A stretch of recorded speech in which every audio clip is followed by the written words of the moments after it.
Hey everyone! Welcome back to another episode of Trapped in the Mists, our Curse of Strahd tale here on the RPG Storytelling Twitch, YouTube, and Facebook Live channels. Hey, how's everyone doing? Doing good. Ready to play. Good, good, good. Dang Yes, right. ready to play. Let's do this. Yep. Slight family emergency last week. All is well, however. And so all of us are raring to go. I can tell. Um, but yes, as we get geared up to head back on in, I just wanted to go over a couple of quick housekeeping things, and primarily thank everyone for joining us. Whether you're watching on the VODs afterward or if you're here with us live, it don't matter to me. I like that you like us. It makes my heart feel warm, so thank you. If you are looking to jump from one to the other, you're watching us live and you want to go find the videos afterward, or you found us on YouTube and you're looking for our live streams, rpgstorytelling.com is our website, and that's going to be the best place to go. That'll get you the link tree to all the spaces. That'll get you all kinds of fun stuff. That'll get you the Discord. That'll get you the Patreon if you want some behind the scenes access. Woot. That'll get you our merch store, which is constantly being updated with stuff. Ask me how I know.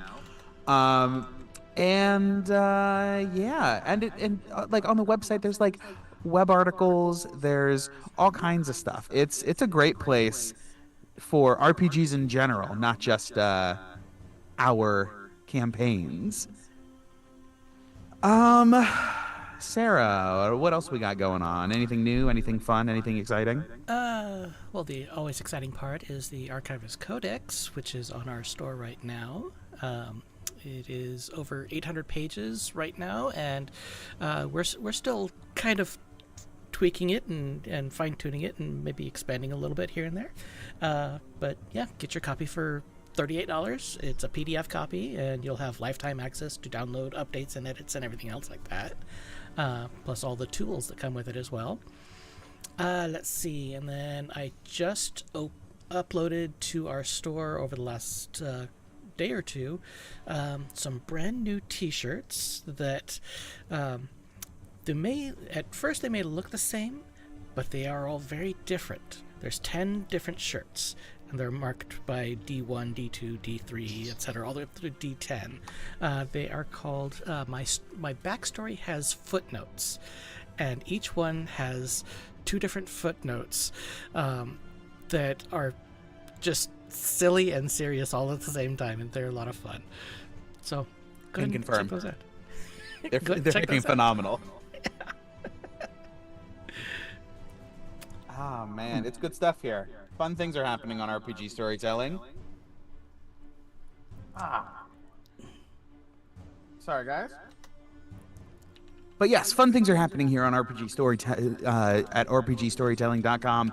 But, you know, I think it's about time that we started having some fun things happening here on stream. So let's go ahead and slip on back into the land of Barovia, where there is no sun, and whose skies are always overcast by the thick clouds of the mists. As it is now, so has it been for decades, centuries passing as has each before it. The people here are born, they live, and they die. And some even find themselves unlucky enough to live through another turning of the cycle, when the mists and the shadowy creatures that inhabit them deem it time to wake the Count from his slumber and capture souls from beyond their borders to entertain and torture the denizens here. And this is where our story continues. Ned, what happened last time? All right. So last time we were in the middle of the Swamp Vein, I guess, purification quest or whatever. So we were going through these illusionary, I guess, walls and motifs, and had to answer 3 questions based on what we were seeing. The first one being the lie Strahd told himself, the second, the lie the people of Barovia told themselves, and the third being the truth that Strahd is afraid to see, or something to the effect of that. Upon going through the first area, we saw motifs of Strahd walking a path either to, looks like Barovia, a path to Barovia, and one foot from him inside the actual castle. out throughout both stories, you see him walking, closing his eyes, covering his ears, and basically accepting his dark fate of becoming what he is today, with a crown being placed on him and shadowy tendrils coming out. But at no point did it look like he needed to make the choice of accepting that fate. It simply looked like he was ignoring all the warnings purposely. So our answer to that was something to the effect of the lie he told himself was that he had no choice but to become what he has. For the second role, we started seeing many images of the people of Barovia pretty much accepting a pretty bullshit life. Um, and essentially, giving up items to pretty much fuel a very, very small but weak flame that barely gives off any heat, and other imagery that was similar that I cannot remember off the top of my head right now.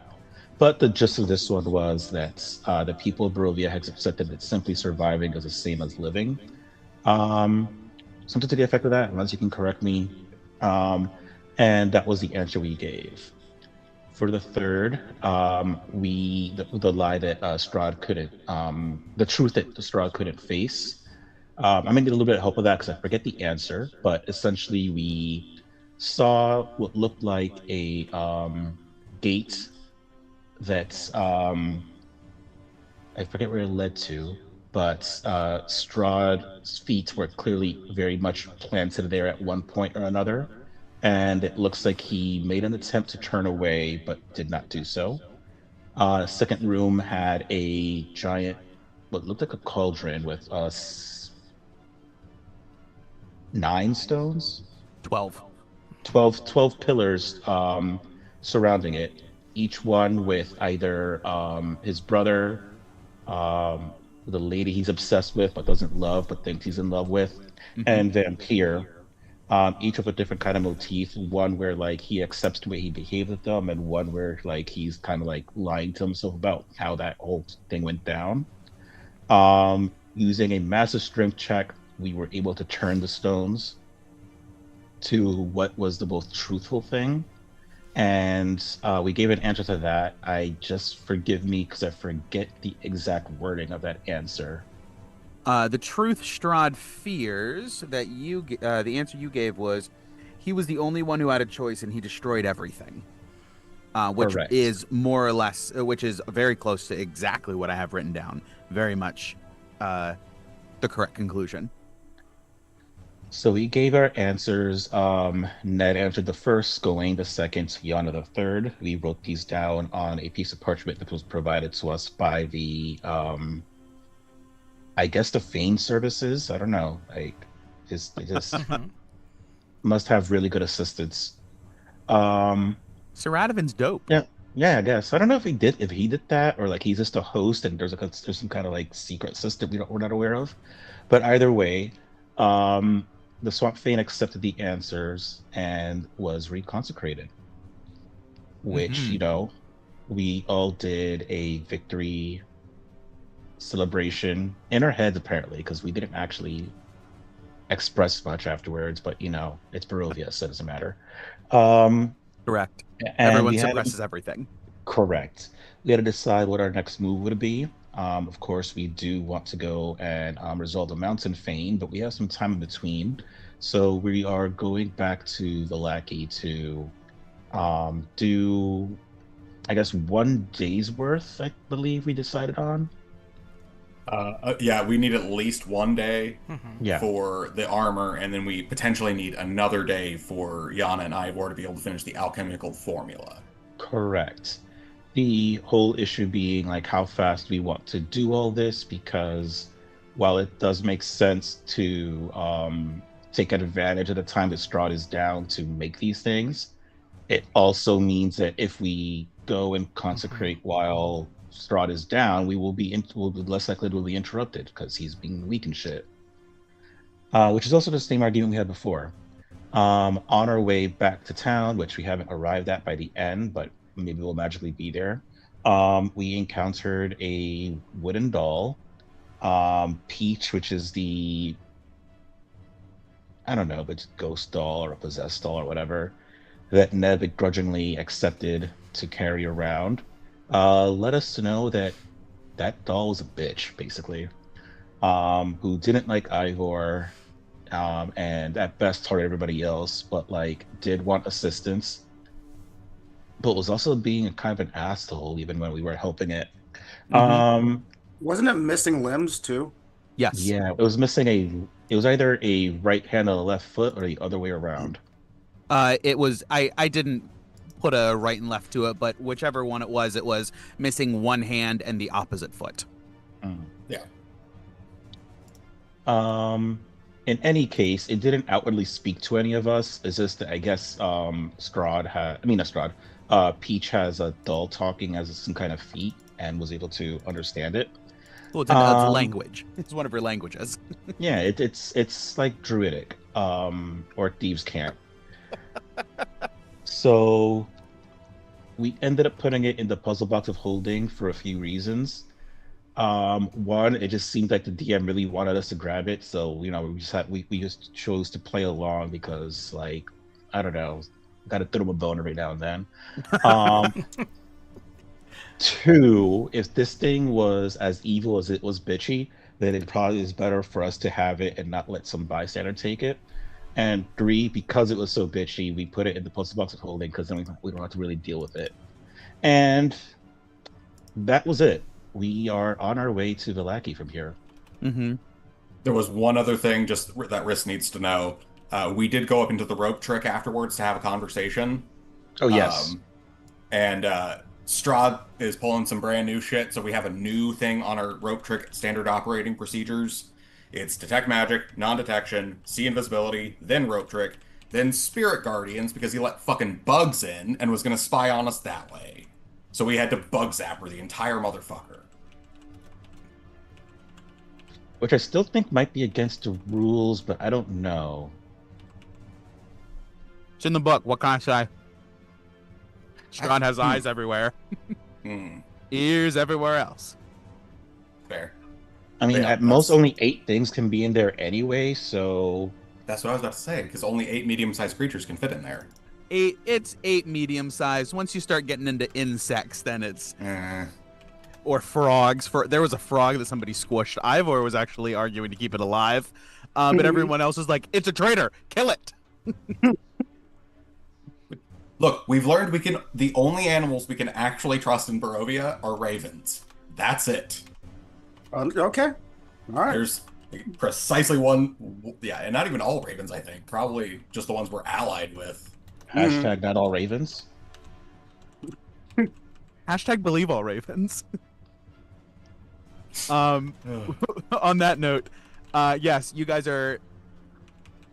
you can either be on the road to Vallaki shortly before the gate, if you guys have anything that you want to do before you get to Vallaki. If not, we can go ahead in and get settled in, I suppose, Riss's apartment for the 4 hours that remain on this day post Swamp Fane.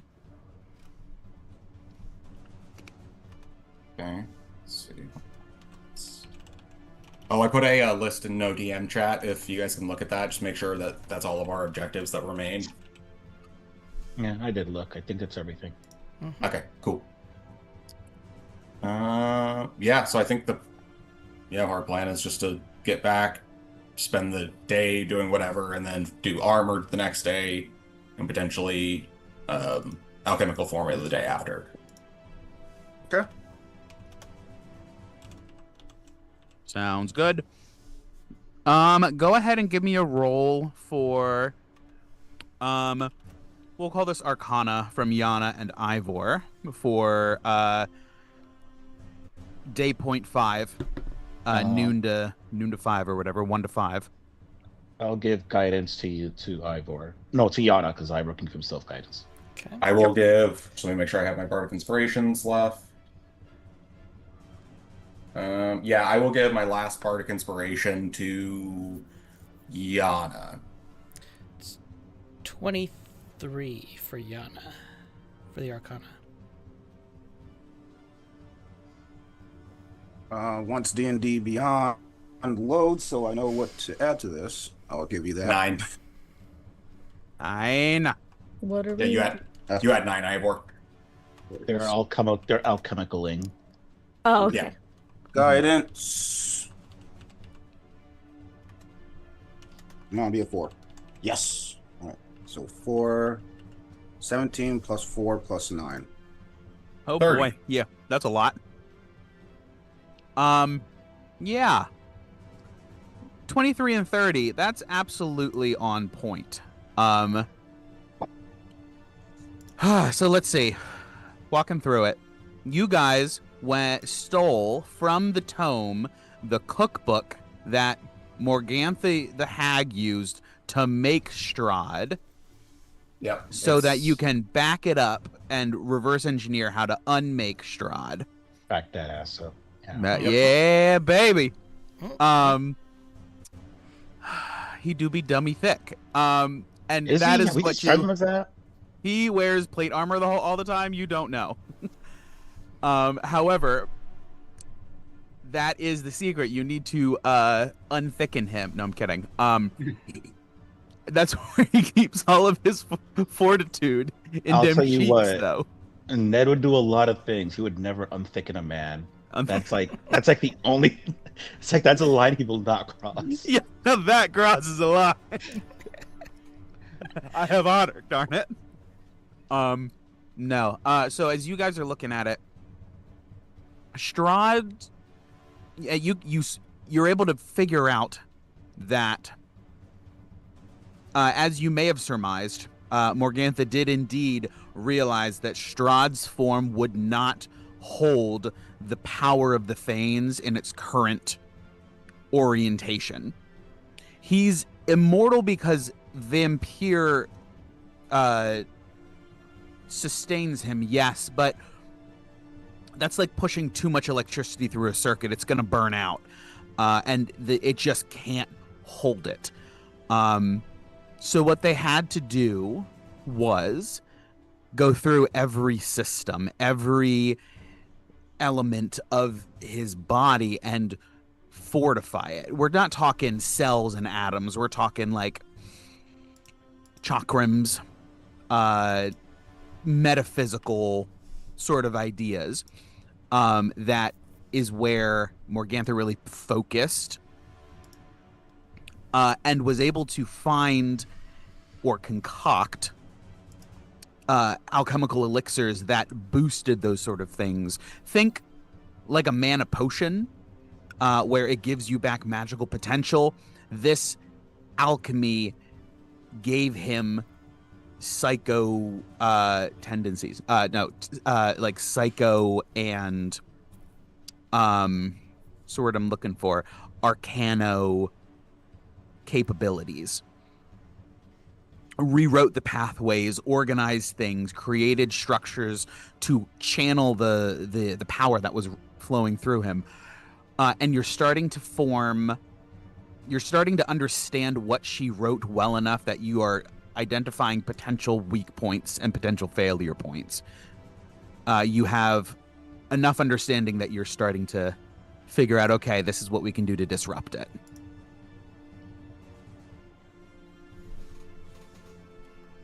And that's after the half day. Am I good to make a thing of potions as well, DM? Yeah, that's fine. Go ahead and give me a roll. Awesome.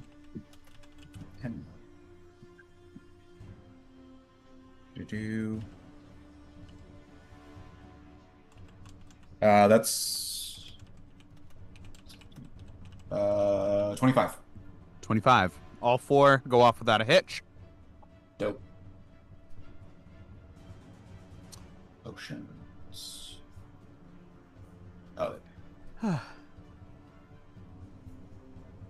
And then I'm just going to put 4 hours of work into my Druid Initiate feat. Sounds good.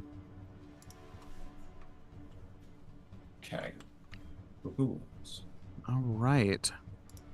Anything else for these 4 hours that anyone else is doing? That's Yana and Ivor and Gawain covered for sure. But if nothing else special, we can jump to the next day. Yeah, Ned would probably just spend the time, seeing how the townsfolk are doing after everything. Checking in on, what we'll call it. I am blanking on her name. The mayor. Lady Walker? Oh, Lady Walker, yeah. And, You just said- getting any general updates on, like, how everybody is faring, including herself on a personal level. give me a charisma check for around town. This She would has be charisma. charisma? This would be charisma investigation, but since you don't have proficiency in investigation. Okay. And I'll guide myself through this, can I? Yeah, that's fine.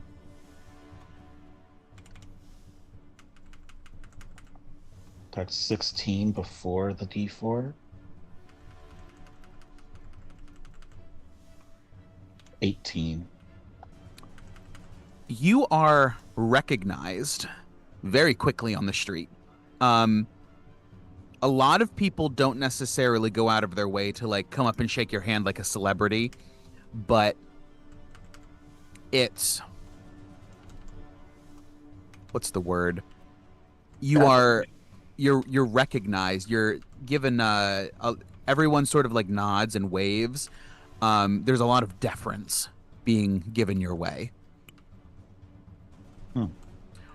But overall, the vibe is actually quite positive.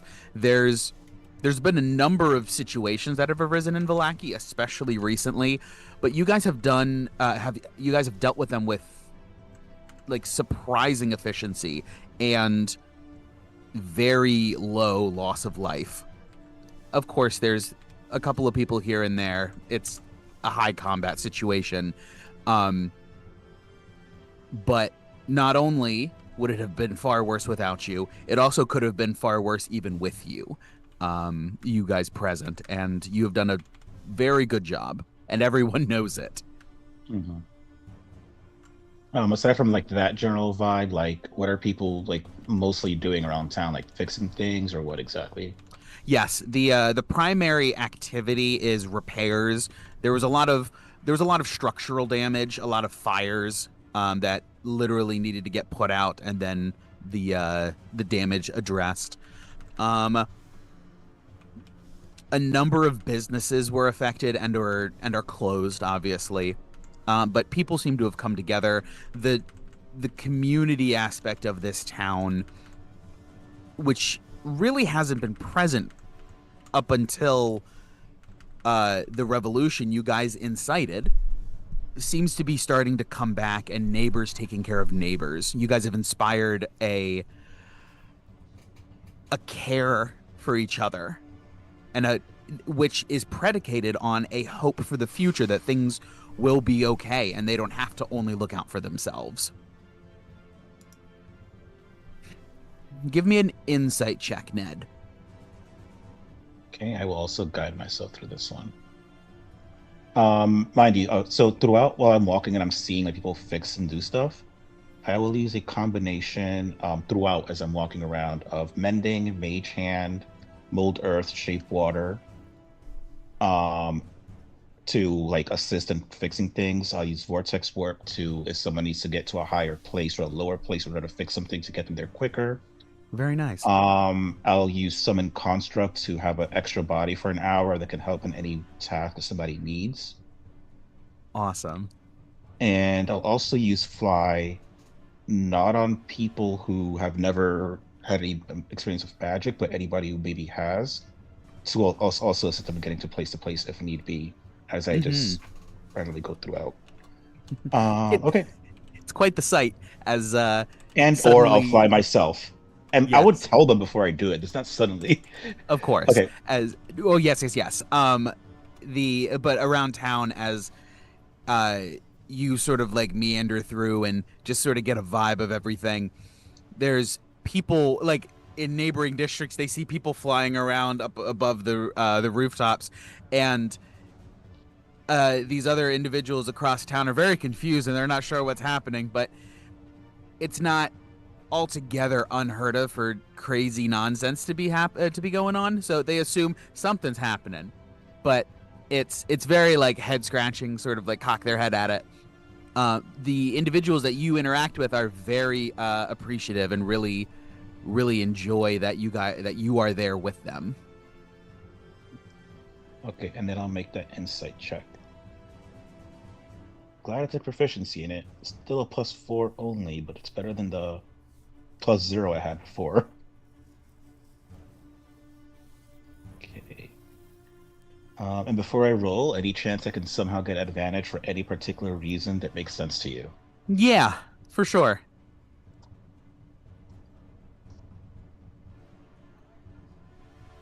Oh, There we go. Good 21 and good. before the D4 Nice. +4, so 25. Hell yeah. 25. These people are hopeful, and even if they're just in the moment with it, you know that puts them at risk. Hope is dangerous, and anyone in any power here in Barovia knows that. It's funny because that was the react. Before you mentioned that part, that's what I was gonna. My reaction, Ned, would have been to accept that they're hopeful, and keep a neutral stance as much as he can on his face the entire time, because he knows like that. But also, there's always a fear in the back of his mind that he and his group may fail, and that to be him would be like devastating to see all that hope and like know that they're not successful. A balanced mindset as you meander through. Did you say you were checking on Lady Wachter as well, specifically? Yes, I would be doing all those spell things on my way to and then from. Mm-hmm. She is doing well. Actually, like notably well. She informs you that she hasn't spoken with Lord Vasily or Lord von Holtz in a little while, and honestly, she's not too broken up about it. Yeah, I would have cast all the protection spells that Ned specifically can do on his own: Mhm. non-detection, see visibility. Yes, all good. You guys told her that was Strahd. That's right. So yeah, she reports that she hasn't had dealings with him. She does refer to him as Lord von Holtz, just for in the off chance. She ain't dumb. Exactly. But she's quite relieved. Things are going well, and Real quick question: how much time does Yes. she have while we're doing this? Does she look like she's like particularly rushed, that she can sit and have this conversation? No, not particularly rushed. Things have acted like Okay. slowest it's been in a little while. So this conversation would be happening. I would offer her a game of Dragon Chess to play and speak at the same time, and I would pull out Gawain, the board that Gawain gifted Ned. Uh-huh.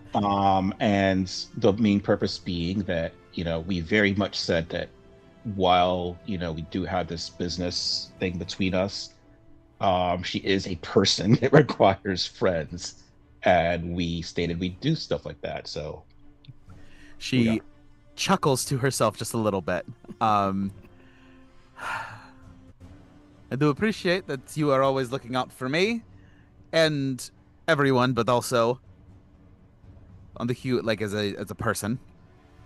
Mhm. I know my way around the board. I would be honored to join you in the game. Oh, I get the feeling she'd kick Ned's ass in this game. She's being humble. No, Ned is at best like okay at it. It was his sister who kicked his ass at this game. Honestly, I think I agree with you. She's a career politician, so she's a sphinx. Impossible to read. Ooh, that is my main deck in Magic. It's a Sphinx deck, so perfect.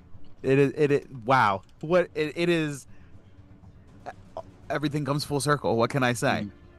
That's actually what he admires about her. He likes the political cunning, and in a different situation, he would want to be under her tutelage and that stuff.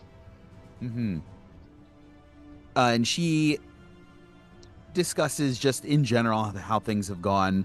Her sons are glad to be able to move around again, because she kept them pretty locked down, because they're ruffians, and that's who was disappearing until everything with Strahd went down in Vallaki.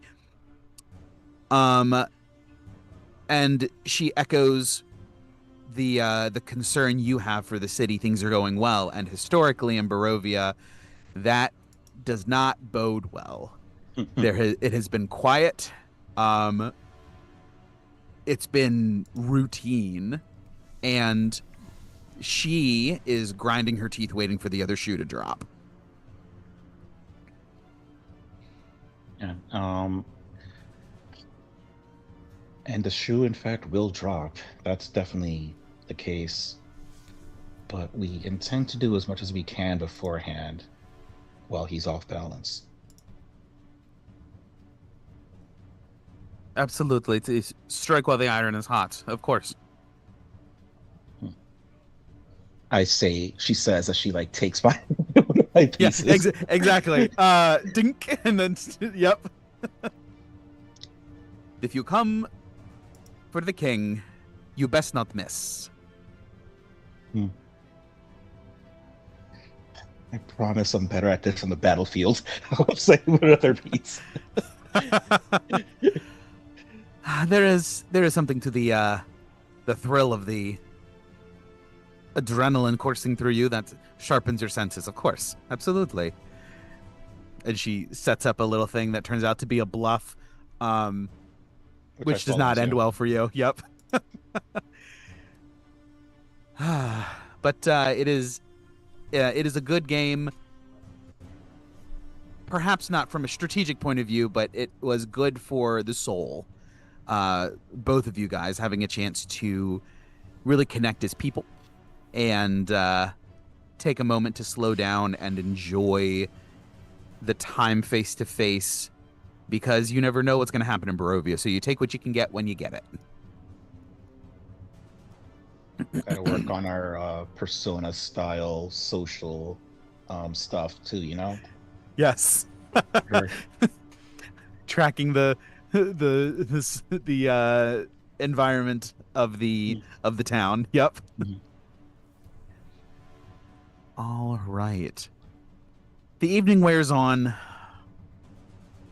You have your evening meal, and you guys turn in for the night.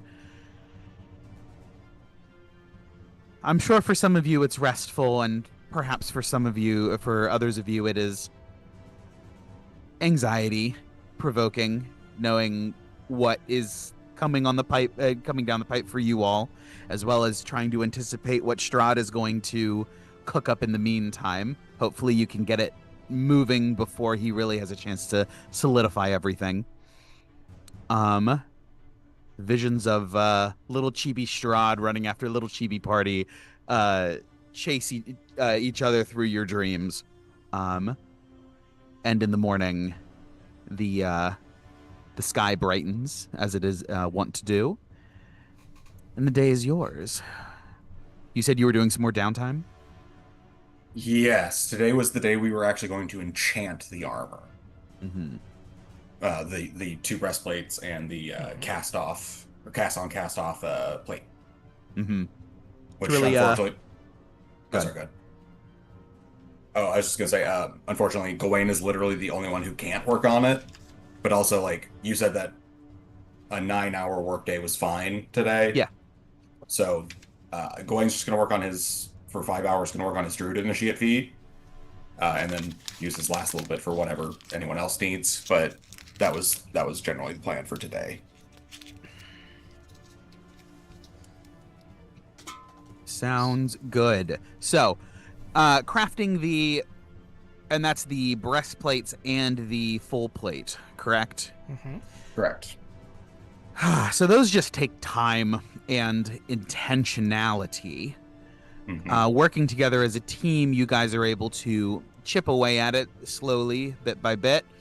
Lay in perhaps not the rune work that gets infused with power, but shaping the metal, both having done it physically, but also now forging its essence, and aligning all of you can think of it as like the magnetic cells so that it locks into one piece, or you can think of it as aligning all of its energy so that it absorbs those critical hits and dissipates the extra force. In any case, however, 9 hours pass, and where there once was just a couple of chunks of armor, you now have a gleaming set of full plate and a similarly spectacular pair of breastplates. It's a pretty great pair of breastplates. Not even gonna lie. If I do say so myself, yes. Coffin maker would agree. I'm something of a blacksmith myself. So are these just regular adamantine or +1s, +2s, etc.? Just No, regular. these are just the regular adamantine. Yep. Just wanted to make sure. They're already in the party inventory. You can just go grab them and. Oh, I've already got mine. Okay, cool. Because I was already wearing mine. It just didn't get the fun stuff part of it. Mm-hmm. Ah, gotcha. Yeah. Now it gets the fun stuff. Now it gets fun stuff. Ivor, I put the ammunition, the adamantine ammunition in the party inventory as well, so you can just click and take it on your sheet. Okay. It'll load for me.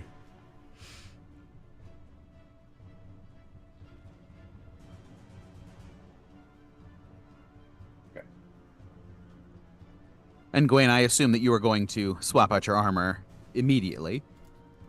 Once we're done with everything, yeah. Mhm. I'll. Okay. Yeah. I'm sorry. I'm just finishing up my picking my feet stuff for druid or for my druid initiate. Mm-hmm. There we go. Okay. No, not that one. Yeah. Fuck it. It's too good a cantrip. I might as well take it. Okay. Yeah, I'm going to once everything's done. I'll make sure that everyone's like that all the armor that they made is like fitting, do our like checks and all that, and then I'll just look down at the armor and then look at the stuff I'm wearing. Thank God I hated this armor. This red is just too reminding. And I'll go ahead and do the and just pull the armor off. It doesn't move. Guys, we have a problem. Armor's not coming off. Is there a problem with the red color? No, I'm kind of the armor is partial to not red. coming off. It has in the You see- past. You see Gawain freaking out a little bit because like he's like trying to activate it to like do the folding thing to like pull it off, and nothing is happening. Nothing. Is it an attunement item? Did you forget the zipper? It is not attunement, and I don't think there's a zipper. No, there's no zipper. There's just the. Nope, I don't think so. What is a zipper? Do they not have zippers in Barovia? Is this Are you about to telling me- is this about to happen? Are you telling me that no Vistani has ever brought a zipper back? No, Strahd specifically bans them. Yes. That is canon, I suppose. I mean, it's too good to mess up. He let guns through the mist when Ivor came in, but zippers are the fucking line, man. Yeah, right. Buttons or nothing.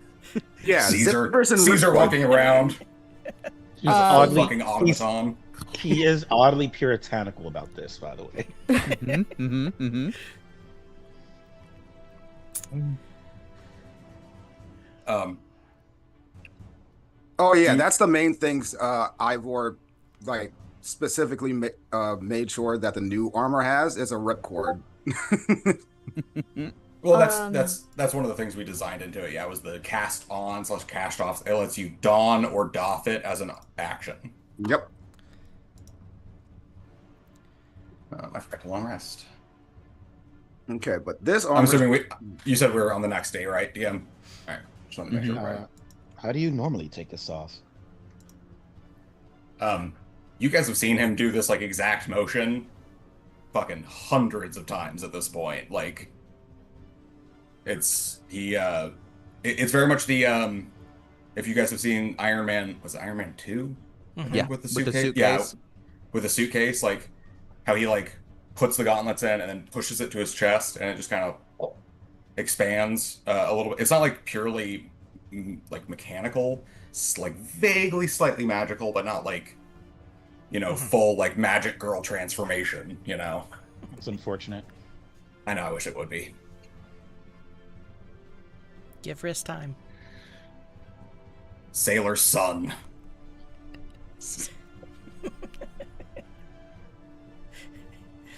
I think I broke Steven with that one. That was good. I didn't see that coming. That was good. Should we try cutting it off or something? Well, the latches have or a whatever way- that's on the yacht, I want to investigate. I was gonna say, can I make like an Arcana check to figure out like what's going on? And kind of give them advantage by helping. Yes. And a guidance. Yeah, that's And fine. I will give a bardic inspiration because Gawain is freaking the fuck out. Ned will also do a soothing check and try and calm him down. You guys see in this moment, I just like reach into the bag of holding and pull out some of the CBD oil that Ned gave me, and I just take like not a dropper, I take a full shot of that shit and just put it away as I try to like ease my anxiety. And can I do an investigation type check for the more mundane possibilities? Yes, you can. You come over and you do an investigation check. Riss, you're doing an Arcana check. Ned, you're helping out. Ivor, what are you doing? I'm standing by with a flash of genius just in case anybody needs it. I So will you're pull just out his like- gun. It's a 30 on the investigation. Okay. Yeah. All right. You guys are looking at it. The first thing that happens. Who did you give the inspiration to? Oh, it's fail only. Never mind. Yeah. I had forgotten. Everyone takes 13 points of lightning damage as Damn. the armor electrifies immediately, except for Ivor. Ivor's the only one who doesn't take it. Even though Oh. we're not touching it? Why? To do the investigation, you either touching or you got close enough Okay. for it to jump. Can I to make you an guys. argument about Arcana checks not needing to be like So 13 right up on reduced it? to 6. Got it. This is. No, you may not. Okay, cool. It's a 28 Arcana, by the way. Okay, yes. 28 are. So we'll start off with the 30 investigation. 30. 18 plus 12. This is a very refined piece of construction. It is magical because Gawain, because it was identified as a +2. It's something appears to be locked, not broken. All of the access points are just solid. They're not. There's no wiggle. There's no play. They're just. It's like they're clamped more than they're stuck. With the 28 Arcana between Ned and Riss, you start to get the idea. Ivor throws out the thought that there were these things, these bits, this structure built into the armor when he got it, and that starts the gears moving.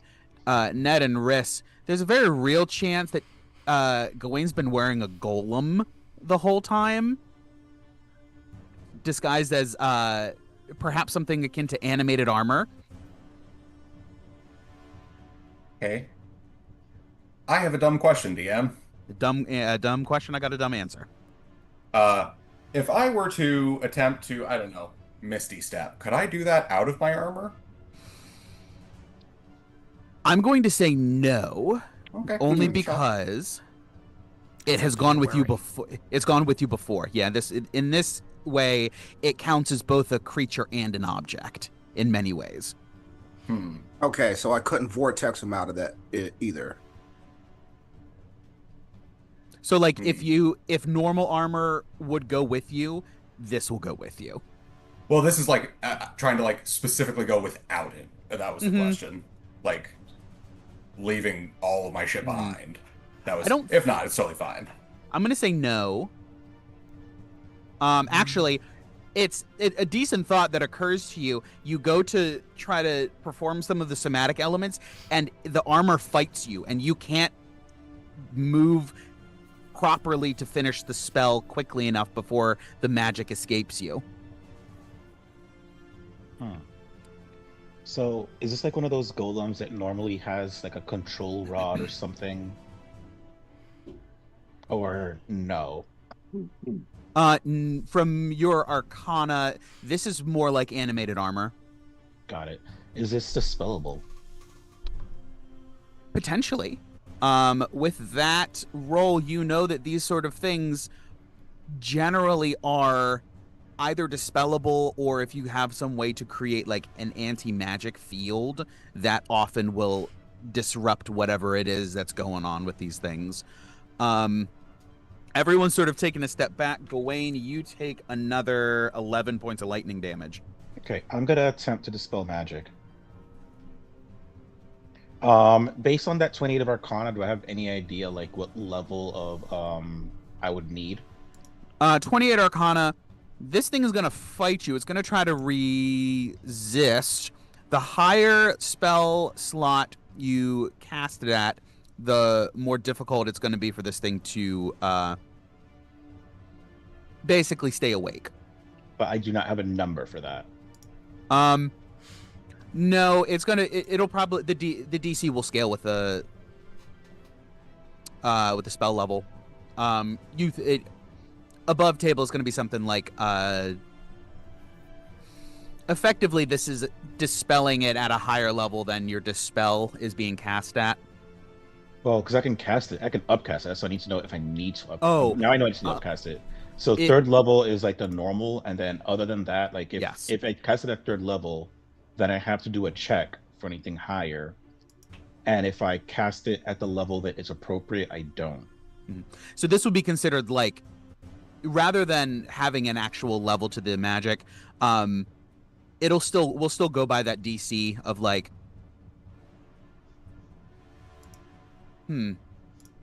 that's actually not the way I described it originally. What I was trying to say is, if you cast it at third level, the DC will be 13 for this thing to resist. Cast it at sixth level, it'll be 16. Oh, so rather than me making the check, it will make the check. Yes, it's going to make a saving throw. Got it. Because just because that that's was not how not the spell clear. works anymore. Yeah. So you're just changing the rules for this specific instance. Correct. All right.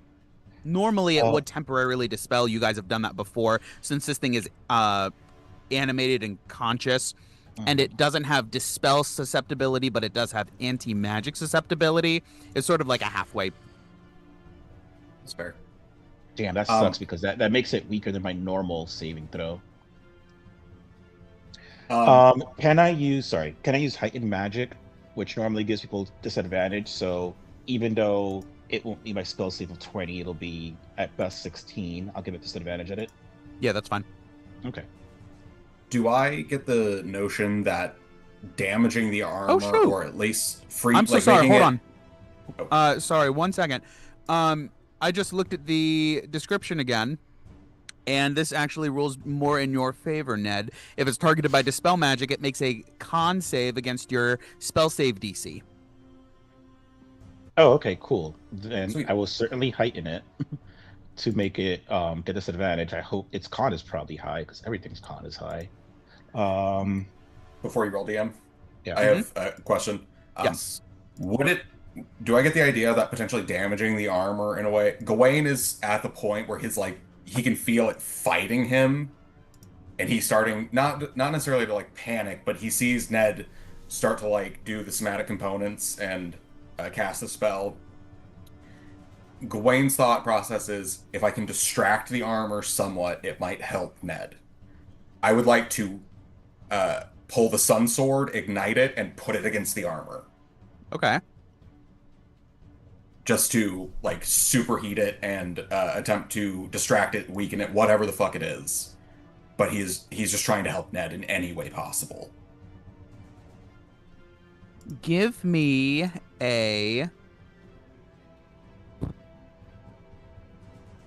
We're gonna do. Can you intimidate the armor? I was honest. That's what I was thinking. Give me an intimidation check. Okay. On a success, I will roll at triple disadvantage with an extra d20. Okay. Okay. So you said intimidation. Yes, please. I am going to cast guidance on myself. You have Took it with- guidance. I just took it with the Druid Initiate feat that I finished today. Nice. Yikes. That's the one where I was like, it's too good a cantrip. I couldn't decide between that or like message or mending. And I was like, let's just. I think guidance is just always a good call. That is 28. 28. Yeah. It rolled an 18 on the die, but it doesn't have any bonuses. So yeah, absolutely. Go ahead. I won't have you roll for damage, but it does start to damage the animated armor, which has armor class and hit points. Ow. So Ned, as you cast Dispel Magic. Quick question: heightened- so does that mean that I can cast it at 3rd level? Does it make a difference if I upcast it? Correct. Cool. Then I will cast it at 3rd level, and I will heighten it. So the spell save is 20. One of those was a natural 20. But the lowest is an 8 plus 3 is 11. So the armor falls unconscious for 1 minute and immediately just relaxes back into the state that you were expecting. I immediately rip that shit off. Mm-hmm. And not only that, I'm going to kick the puzzle box of holding to the ground and I'm going to stuff it in there.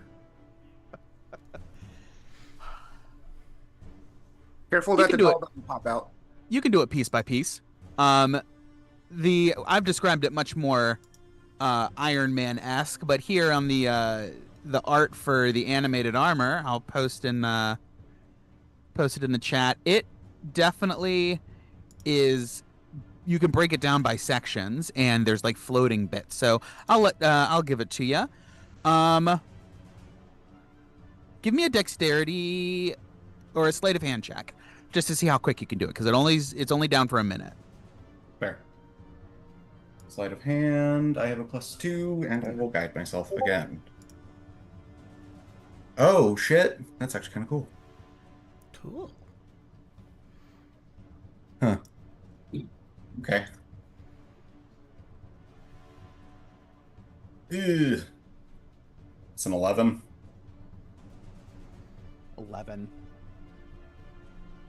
If it looks like it's getting to the point like halfway through, if it's like I just can't fucking shove it in like to the end of the puzzle box, Gawain's just gonna switch it. My question is this: what happens the next time we open the puzzle box? Is it just gonna like lunge at you? Ooh, can it? I don't know that it can. I don't know like what the rules are for this thing. That's true. Usually, you have to summon the thing. You have to like intentionally think of the thing and pull it out of the bag of holding. It's less like a portable hole. 100%, that's how that would work. But I think this is more of an extra dimensional space. I think that's the way that I'm gonna run it. I think that it's not the Bagman, so it's not crawling out on its own. However, an 11, it fights you. You get most of it in, and there's like you're pushing the final arm in, and it wakes up and it grabs you. And you have to like grapple and fight with it, and it's slam it shut. Finally, that was eventful. Gawain immediately casts Druidcraft, which he just learned to make himself a rather large joint, and he sits down. Somewhere, Sunflower sheds a tear. Yep. Actually, I take out one of the seeds that Sunflower gave me from our original little garden back in the village of Barovia at Mary's house. I take one of those out and bloom that seed specifically. Just wait until somebody casts Speak with Plants on it. It's going to sound like Sunflower. Yes. I love that. Yeah, as Gawain just like finally shoves the arm back into the puzzle box. Okay, that sucked. Thank you, guys. It chose an oddly specific time to come alive, I'll tell you that much. I think it knew and I looked down at the armor that was just finished enchanting. I think it knew I was about to put that on, and Got it jealous.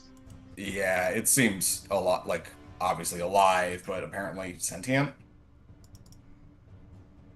It didn't want to leave that ass. I get it. I get it. Gawain blushes. Okay. Guys, the armor's smarter than Gawain.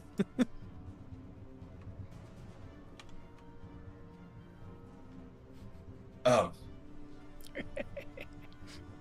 I'm gonna go ahead and just put, just in case, I'm just gonna dump a second level cure wounds into myself.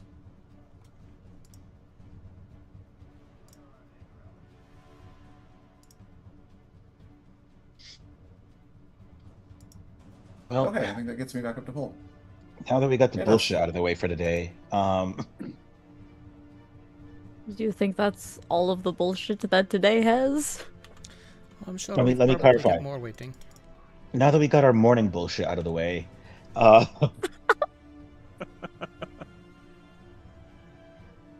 I Um, suppose we should start, getting ready for, where.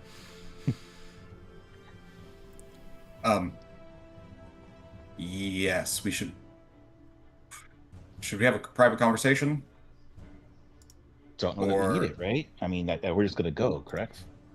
Yeah, we can just go. I mean, well, dude, weren't Yana and I were gonna be working on finishing that one project?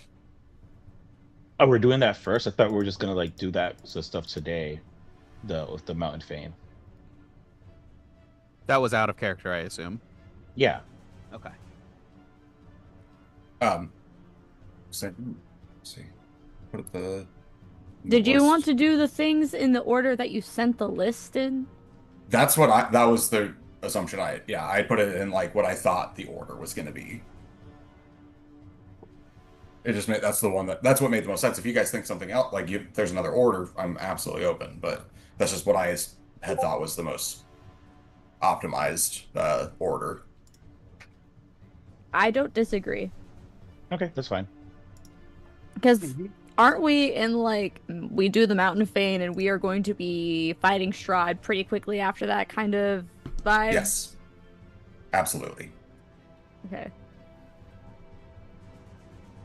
Hey Ned, could you just while we're having this, could you make sure no one's watching? Yeah, I will use see invisibility and non-detection. The free castings for today. All right. As you throw up see invisibility, there is a small little bloodshot eye behind Yana, and then immediately it's disapparated by non-detection. I will very directly look at it in a way that's obvious to the party as well. Did I miss something? What happened? It was We were behind. we were being watched. Of course we were. Oh. Okay, well, As always, assume we are. Which honestly is kind of voyeuristic. Just a wee little bit. That man has seen me nude. Is that At all? least his eyes were blessed for that. But still. It was out without your consent, though. Well, I'm here without my consent. Like, what are we talking about? that's not fair. I'm Sure. actually on a quest that's also without my consent. My consent's been gone a long time ago, honestly. But anyway, planning ahead.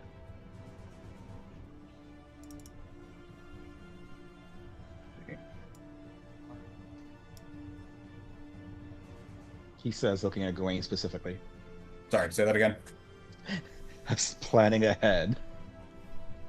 You had the itinerary, so I'm assuming your character would be the one to talk about the itinerary. Well, oh yes, now that we're alone, will we finish the armor, and I will put the armor on, make sure that it does what it's supposed to do, and fits right. Most importantly, it comes off again. That's the important thing. Also, new art for Gawain with the armor. Freaking phenomenal. Nice. It's great. Other question. Does this mean you have to take an hour to put it on and take it off, and that No. we are now following that? Oh no, it's cast off. It's cast on, cast off. That's the only. We basically Got it. only got to put in. We made it a common magic item. So it does the following. It's adamantine, so I can't be. If I get crit on, it's a normal hit. It weighs half weight and is inscribed with feathers, wings, suns, and stars. Fiends find it repulsive. I can don or doff it as an action, and I can cause my voice to carry for like 600 feet. Nice. Okay. I get like thaumaturgy if I want it with no action, but just on the voice amplification. But yeah, it's not like +1 or anything, but it is adamantine, which is dope. So my armor class did drop down to 25 right now, but immune to crits, so dope. I don't know how to communicate this in game, so I'm just going to say it above table. That +2 was a cursed illusion. If you recall, when Gawain interposed himself, a couple of attacks jumped up by 2 attack points. That's why. I have been manually adding 2 to every attack against you to compensate for the fake +2 that armor gave you. Okay. Interesting. So you see, it was so high, it didn't really matter as much, but yeah. Yeah, it didn't. It was high enough that it still classed most things out of actually being able to make contact. So it didn't really get to have its day to shine, but I feel like it was worth mentioning. Part of you understands this somewhere, somehow. There's a reason I told you wanted to take it off. Yeah, I told Riss about this out of game before they joined, and then they joined. Not gonna admit how long I've known that he's been wearing a golem. And I was like, you can't tell them. He has every chance to take this all the way to the final fight because he's made no moves fix it for so long. Fuck was I supposed to do? Exactly. I hinted a little bit, but it was an investigation tree that just never got investigated. Yeah. So my next question is, what does Riss know about Peach that I don't? Nothing. I do have plans though. Do you actually? really- Because you very specifically told me both in and out of character that I don't have to worry. I actually No. don't know anything about Peach. I will say all of the shit that I knew about before I joined in game was specifically Gawain. Yes. They also knew that the Lady of Light was a dark power. From the get-go. I was like, I got him. I will say, Ned didn't trust her from the start. No, for sure. But no, it was like a session of Steven kind of bragging to me. Yeah. Guess what I'm doing to Dalton? I got him so good. That is basically what it was. It was yeah. Oh my god. It was fun. Anyway. But yeah, there was a reason when you and Savannah were talking about, so I was like, the only thing I can say is that you need to take it off. Well, also, yeah, over time when you were like, yeah, there's more to the armor than you know, or than you realize, I was like, I don't like that. Mm-hmm. Not at all. Nor should you. But also, the only other set of fucking magical plate in Barovia belongs to Strahd, or I made it into Lex, or, you know, Ivor, I, like, donated it, and Ivor made it into Lex's body. So I'd have to, like, kill Lex to get it back. Yep. I mean, you gotta do what you gotta do. Ugh. Wait, didn't Lex die already, or is he one of the ones who's alive? No, he's alive. He's alive. Lex and Denture are alive. I don't mean, you know who I was thinking of? I was thinking of the people who came on the ship, where I think half of them died too. Mm. The party. Yeah. The druid's alive and someone else is alive, you said. No, the druid died, you said. The druid died, said- yep. The Centaur and the Druid, I think.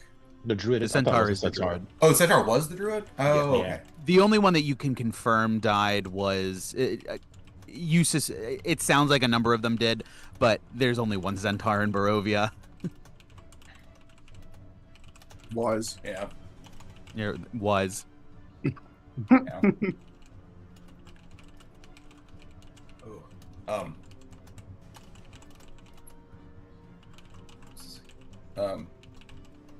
But yeah, I'm very glad that we got that taken care of.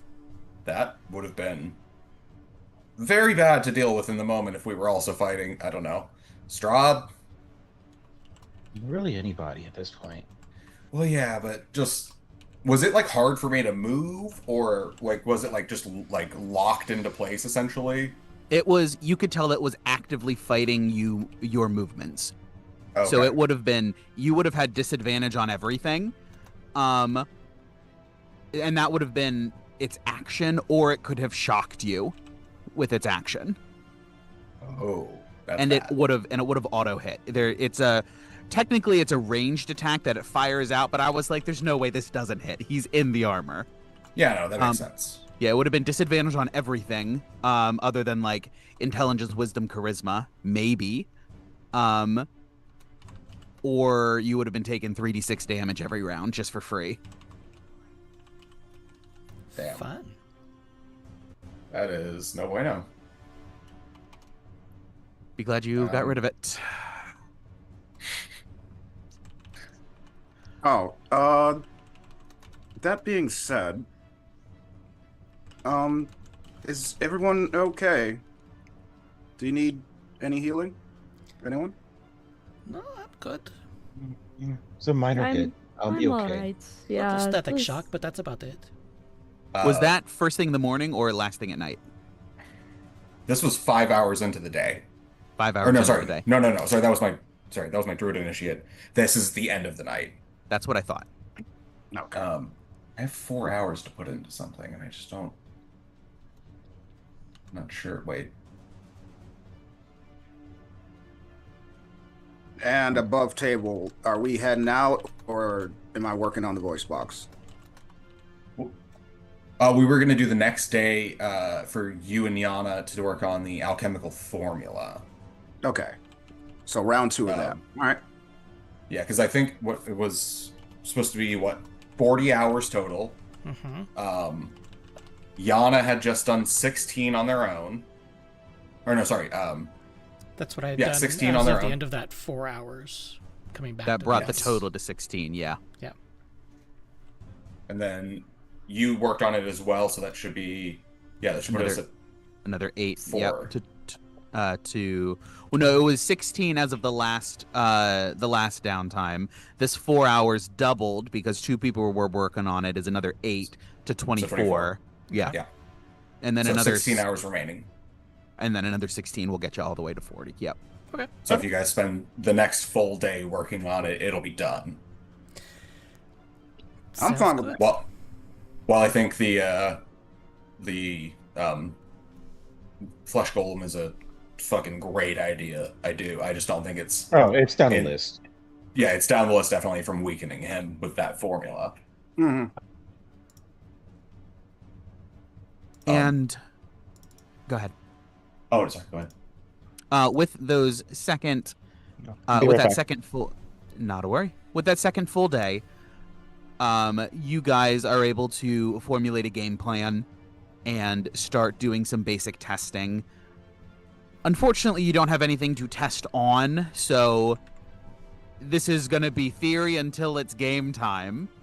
However, as you work through it, both of you guys give me Arcana checks once again. Who is both of you? Oh, I'm sorry. Yana and Ivor. Yes, no 4. Bardic inspirations to both of you. That's a D6. If you fail, yes. And don't forget your guidance. Yeah. And the +5. I will guide Yana as well.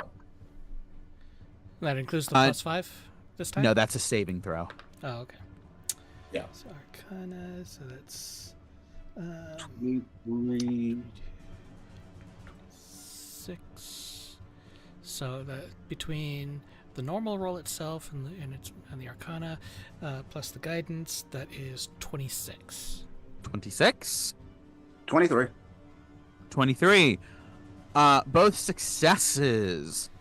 No need to roll a bardic inspiration. As you guys formulate a game plan, and then start running some basic interaction tests between materials. Yana, you start with the basics that you're familiar with. Ivor's been very helpful in the theory crafting of this, but you are much more hands-on in this department than he is. So you suggest starting with the basics that you have immediately on hand, and promising, but not quite what you're looking for. You know you're going to have to go through and basically block his... it's like blocking chakras or blocking chi lines in his body in order to interrupt the flow of energy that is protecting his form. In a way, desecrating him, if you will. It's based on the material interactions. It's a good start, but you could do better with more specialized materials. Give me a charisma check plus investigation if you're are you proficient in investigation? Yeah. Oh, okay. Whatever your... Not so much in charisma, though. Not so much in charisma. So it's a charisma investigation. So you sub out the intelligence modifier for your charisma modifier for this roll, and then... So I go from a +12 to a -2? No. You go from... Okay. You keep the proficiency and expertise. You just have yes. to subtract the difference from your charisma and your intelligence. So it becomes Yeah. a +8 instead. Okay. Because this is less about... So let me tell you what the role is. A charisma investigation check to shop around and try to find the good goods here in Barovia. I'll give you advantage because you've done this before. And you know the people, you know all the stuffs. You're looking for really particular items, though, so the rarity is the issue that you're running into. Okay, so am I subtracting my charisma modifier from my investigation modifier, or... No, it's the math works out. Working. So if you were to, you can go in and manually change investigation to set the stat override to charisma. If you do that, it's going to give you a +8 instead of a +12. So you can roll with advantage and add +8. Okay. And guidance. Natural 20. You know, we went through all of that just for that. Wow. Okay. The other dice was a 6. It doesn't help. Doesn't make it better. Sure does. So, natural 20. You know exactly what you need. You know exactly who has it. And despite their initial like, oh, I don't know. Let me check. You know they have it. And you know that they're gonna really try to upsell it because they know it's a rare thing. You're able to cut right to the point. You're very, it's Yana, very direct, very intimidating. And you are able to secure those materials from one of the more obscure vendors here in Vallaki. Returning after lunch with those materials, you and Ivor are able to continue doing some tests. They're limited, but by the end of the day, you have an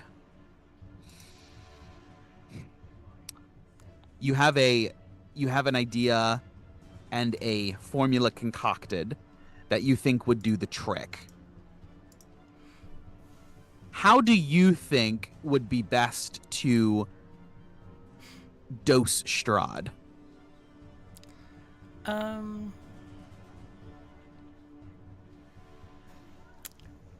I think I'll have to discuss that with the party before I tell the DM. Because I don't want to give away secrets, of course. No, you can't make it an enema of anti-Strahd juice. Well, now you've given Face me the down, ass idea. up. Damn, I was thinking blowgun or some shit. You went straight to anima. Right? Let's see, because I gotta Sue look at my abilities and everything else like that and just kind of plan exactly how it is. But I will tell Make a you little shortly. Make a little syringer rifle from Fallout. Yeah. While I was gone, I'm assuming this means they simply completed the thingy. Yes. What Yes, would it success. do? What will it do when it's used? It is going to strip away another layer. Mechanically, it's gonna knock down some hit points and some abilities, or some ability points is gonna reduce.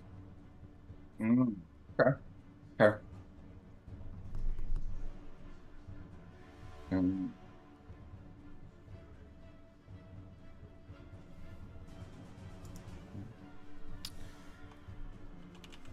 oh, sorry, Dim, I forgot to ask this earlier. Mhm. For the not the day we got back, but the first full day we did when we did the armor, I still had 4 hours left of downtime. Could I have just used that to make like one greater healing potion or attempt to?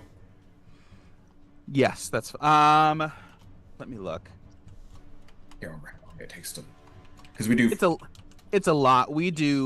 I will be updating the potion crafting for next campaign. Okay. However, for this I think that's fine. Okay. Will the next campaign it be like rules as written? Yes. Yeah, since they came out with more standardized rules for crafting it, or since Mhm. they had rules, but I wasn't aware of them when we started this. When we started Curse of Strahd, so I've just been running with what we had already agreed on. But now with the 2024 it being very like everything in the same place, it's pretty cut and dry. Okay. Yeah. Stay in the thing.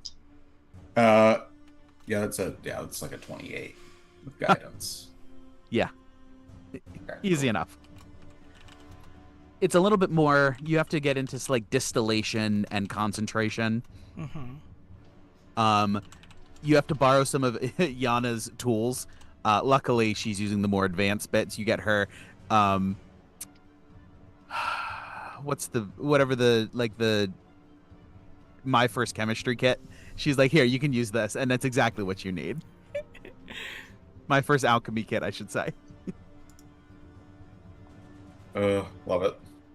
Okay, cool. And then let's forget that. Reader. And then I guess for that last day while they're doing all of their alchemical research, I'm just gonna work on one cookie. Not a fine steed cookie. I'm just gonna make I think it was a thunderous smite cookie that I'm going to Okay. give to Yana. Ooh. Very nice. Hmm. And do we have an item for that, or is this something I gotta create? This Oh, is a spell scroll. Yeah, it's just a Oh. first level spell scroll of thunderous smite. Got it. So basically, you'll have the opportunity if you ever need to like knock someone back or prone after you hit with an attack, you can pop the cookie and it'll do the thunderous smite. So you'll get the extra 2d6 thunder and it'll push them back 10 feet, Got it. possibly prone if they fail the strength save. Stab, chomp, explosion.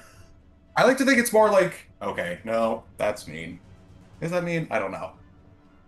Do werewolves give themselves treats when they do like tricks in combat? No. I've Pavloved myself. It can be done. That's horribly racist. Speciest, actually. Tisk tisk. Not in Barovia. Hey, we can give Gawain the benefit of the doubt. He's only like not even a year old. 6 months. Gawain is baby.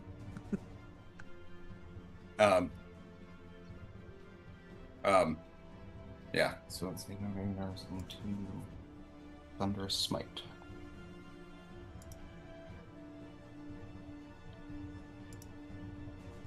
Also, just the idea of a werewolf with lightning on their claws and then doing thunder damage and like literally hitting you like a fucking bolt of lightning just sounds dope as fuck.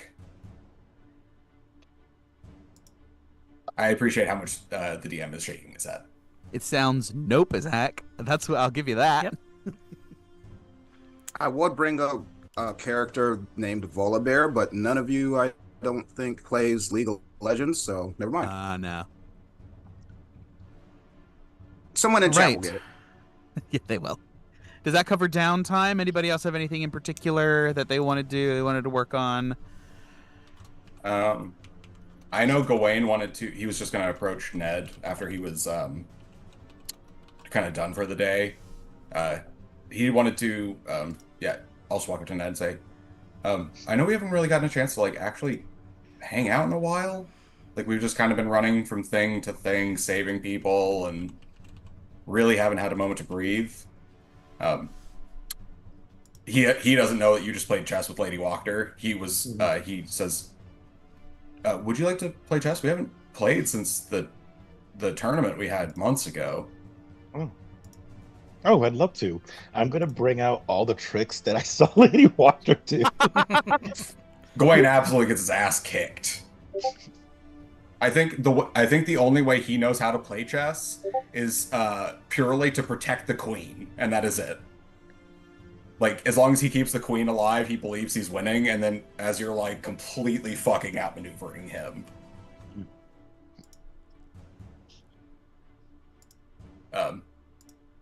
As you yeah. work through it pretty handily, you are just sort of like shaking your head in awe of what beginner's luck he had last time. I think once you figure out he's just protecting the queen, it's like, that's what he was doing last time. He's the noob who pushes through smoke. I got it. Yeah. Dangerous. Anyway, yeah, go ahead. Yeah. Oh, I was gonna say, after as we're playing, Gawain just, as you're like outmaneuvering him, you've told me about your sister Salger. Do you have other family? You don't really talk about them all that much. I don't think I've asked about it because again, we've been kind of running from thing to thing, saving people and almost dying or dying. You know? Oh, yeah, I suppose that's the case. Honestly, like you said, just been going through the motions here. Doesn't really give us any downtime to just Be people. Yeah, I suppose. I think it's important that we take a moment to make sure that we're all connected and on the same page and really synced up. Yeah. So I have a twin sister, Saldra. We just call her Sally. And we was living with my mom and dad on our island, which is called Roxapod. Pretty interesting place, but they are very into, I guess, the idea of order in the world. I guess hence why my sister kind of became a cleric of that kind of nature, but and I was briefly on the path to be a cleric, but it just wasn't for me. Despite being chosen by the staff, and I guess my general demeanor, I don't believe everything should be solved the same way. It's a little too rigid for me. Okay, that makes sense. But no, I mean, good parents. They wasn't too much trouble other than the fact that they had two sorcerers running around as kids, and they had no magical aptitude at all. So getting used to that was interesting, I suppose. Yeah, that's got to be rough to try to ground a child who can firebolt you. Especially if they do so accidentally. Yeah. Sneeze and just accidentally fry like light the house on fire. Hmm. I'll say that as I take one of your pieces.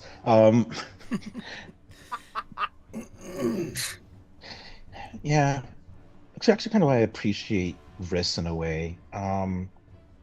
Historically, a lot of wizards are kind of assholes to sorcerers about the fact that, we just come pre-built with magic, or I guess in some cases something happens and they get magic, but well, they had to learn it. But there is a learning curve to this as well. I mean, plenty of people have either died or killed people accidentally because they can't control their powers when they're children or even adults. So, So what you so know, what other people see as you see it as a potential liability, where other people see it as a something that's just a given. I mean, I don't see it as a liability. I just don't see it as easy as people who study magic make it out to be.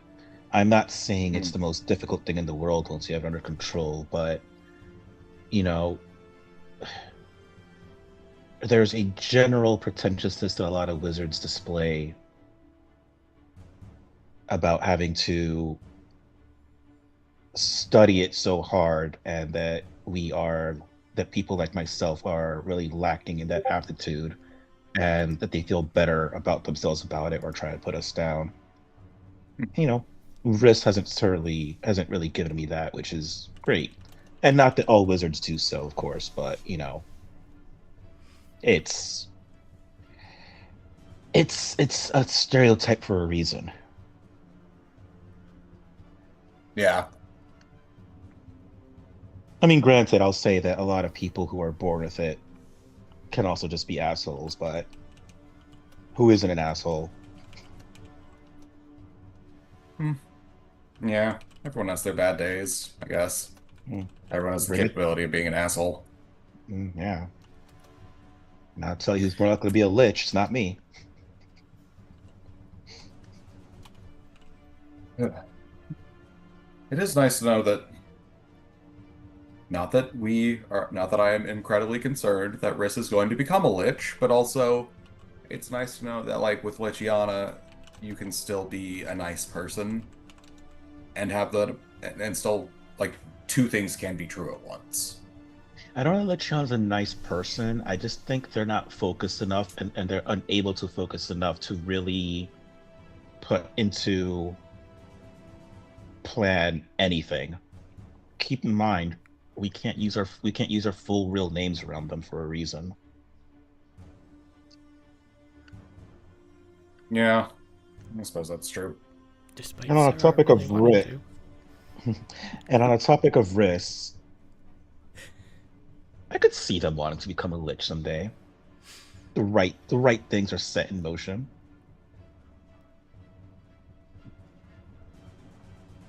In the other room, in Rissa's head, what do you think that everyone else talks about whenever they're off doing their own thing? No, I'm kidding. I'm not saying it's guaranteed they're going to do so, but put the right people around them, the right materials, the right motivations, and I feel like Chris certainly has said this. possible. I feel like Chris has said this before. Yeah, Ned pays attention. Yeah. He only recently got proficiency in insight, but It's been a long road. Mhm. Uh, um, yeah, and if Yeah. I No, go ahead. Sorry. I was just gonna say if I haven't said it recently, I would just want to say how thankful I am for our friendship. Hmm. It it is this is a very rough place to live, and having someone that you can truly trust with your life, with not just your life, but also your heart. Like I think that's a very rare thing. And I just wanted Oh, to I just want to say thank you. Well, I appreciate that, and thank you for being the same for me. But speaking on matters of the heart, and he'll look at you very directly in the eyes, through his sunglasses, of course. Yeah. Tell me about Esmeralda. He goes like he is again bronze skin, just rose gold. Um, she's wonderful. I actually wanted to potentially try to make her dinner tonight or do something just to celebrate the little victories, with our reconsecrating the forest vein. I don't know. I just wanted to go spend some time with her. Steven, what time is it? That's a good question. This is after the armor fight, right? Yeah, this is the day after. Because this would be... Well, I guess no. Well, when? The next day or that? Because the next day was... No, the next day after the armor fight was the alchemy. Yes. Okay. Alchemy, yeah. Gawain, what meal would you have done this around? Dinner. Okay. Wait, sorry. Let me rephrase that. Please rephrase the question because I don't know if I understood it correctly. When would you have done this? The chess game? Oh, the chess game. Okay. Probably sometime around because we start the day at 7 o'clock normally, and it's an 8-hour work day, so that'd put us at That starts at 9. 4, probably 4 or 5. So probably plenty of time to still go make dinner and have dinner and get everything together.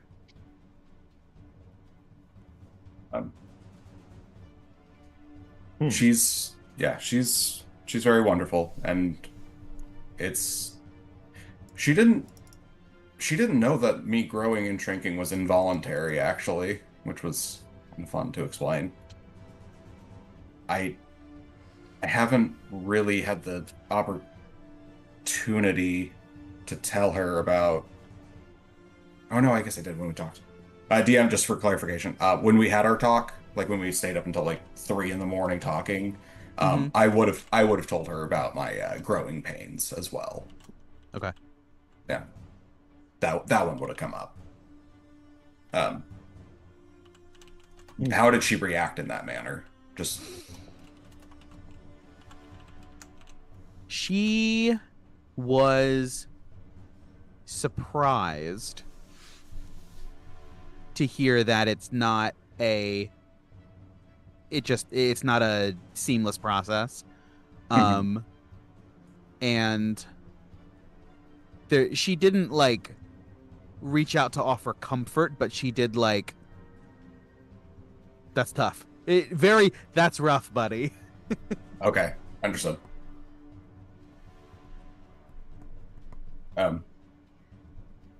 Yeah, I enjoy your company quite a bit. My only fear is that my only trepidation, I should say, is that somehow Strahd's gonna find out and he's gonna try to use my feelings against me. But I think at this point, he's gonna do what he's gonna do, and we just need to live our life. I admire, and I mean this in the best way possible, that despite that, you're choosing to live. It's good. And knowing her, she probably is going to come with a longer-term solution to your pain stuff. She seems the type. Well, the oil you gave me is actually very helpful. I don't know if I ever really... I know I said thank you, but really... No, I mean, remember, I gave it to you, ran out of the room, and actually flew out a window to avoid... Oh, that's right! That's right! I forgot about that.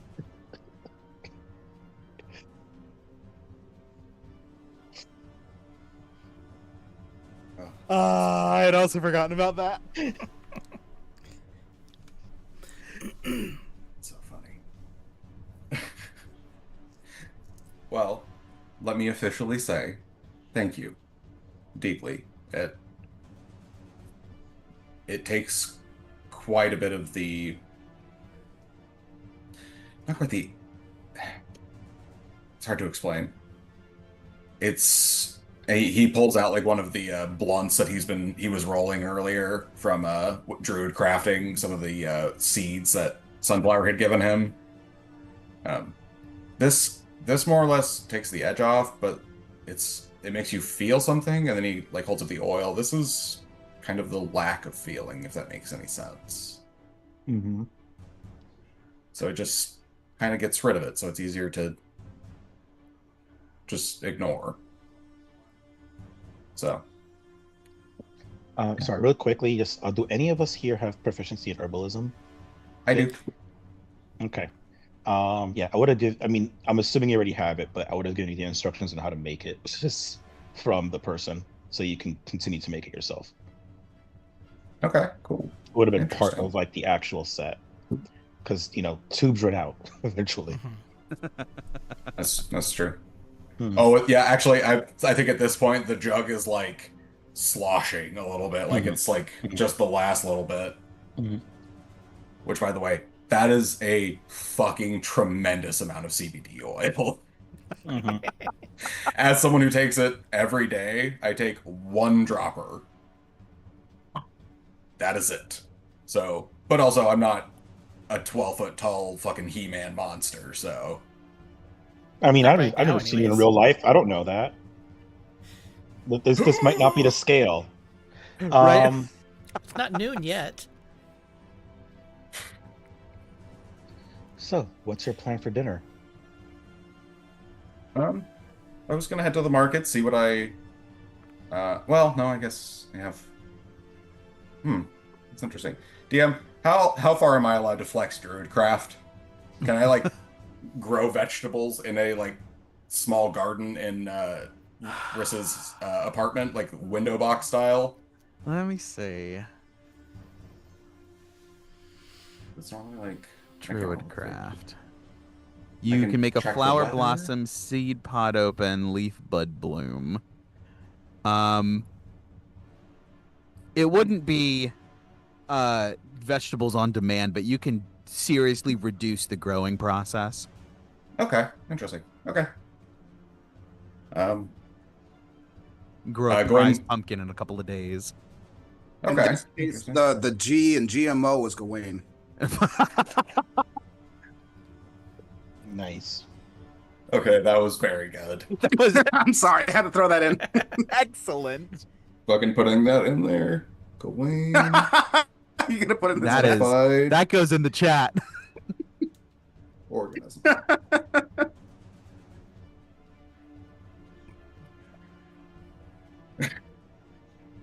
Uh, I think I was going to use. I think I have the last of, not the last, some of my reserve stock of the dry aged rock meat. Mm-hmm. I was going to use some of that and maybe, I don't know, maybe keep it simple. Or should I, what do you think? Should I go for a little more effort but spend a little less time with her? Or do I go simple and maximize the time I have with her?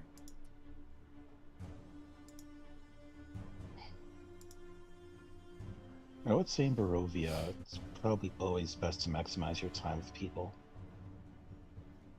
Okay. Uh, I think I'm just gonna Um, make a simple seared rock with maybe some smashed potatoes, smashed like roasted potatoes. so if and when we get out of this situation, what's your plan? What are your plans? If we for when we bring back the dawn and defeat Strahd and do all the things we planned on. All that stuff, yeah. Hmm. I I don't. think I've really put all that much thought into it. I've just been too focused on trying to make sure that everyone else is taken care of that I haven't really put too much thought about the future and past, you know, seeing in, living into the future.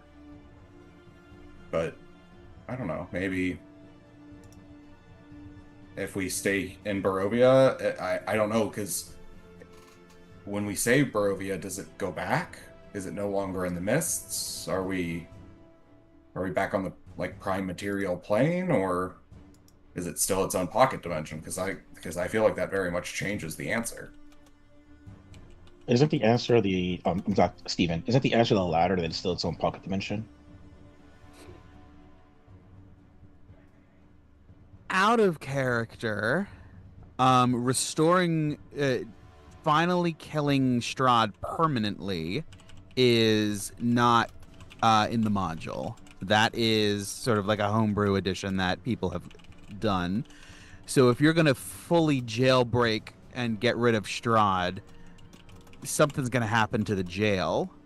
Either it's going to fall apart like it did when Strahd had disappeared, or it's going to go back to the right its space on the prime material plane before it left.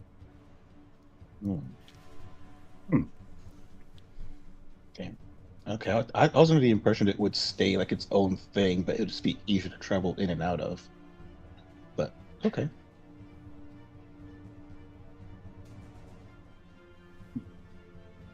Well, if we go back to the prime material, then I should say this. If Barovia still needs a guardian, I'm happy to be that.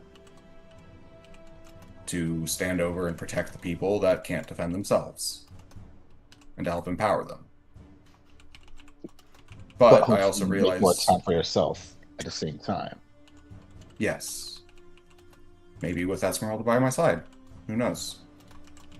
But if we go back to the prime material and the people don't necessarily need me as a guardian, then I'd be interested to travel, see what food is out there, because he holds up Fantastic Feasts and Where to Find Them. This book is, well, quite literally fantastic, but it's only so much.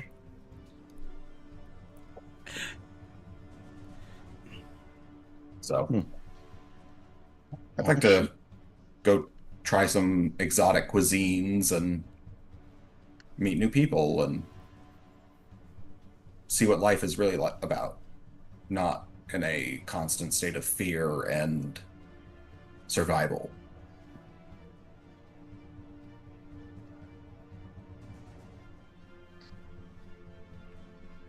What would you like to do when we Hold on, I'm trying to think of that last line we just said, not in a constant state of survival, and what Ned knows. Usually more than everyone else. Through that. He'll play it cool.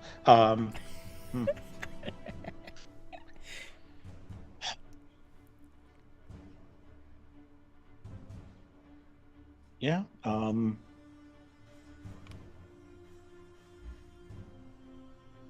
As big as a mission as this has been and continues to be, this is unfortunately not my main thing to be doing right now. This is a weird detour that really put into perspective what it is that I need to do these days. I wish I could say that I would have time to rest and enjoy life after this, but I'll more than likely just be on to my next mission at that point.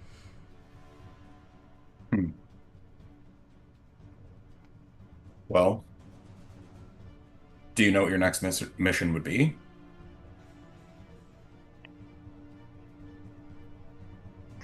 Got a glimpse at it. I have an idea of what's happening, but no sense in bothering you with that right now when we have to focus on this.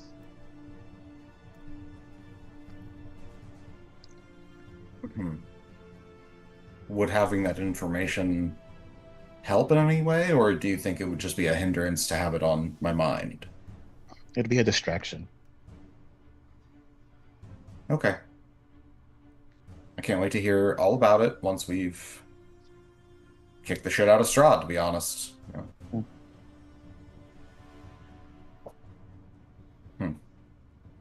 Maybe, but hearing what you said just now about always taking care of people, not making the time for yourself, and connecting with Esmeralda,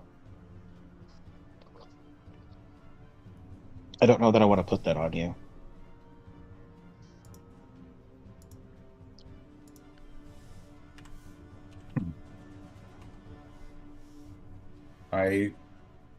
As I've said, I trust you implicitly. If you think that's what's best, I trust you.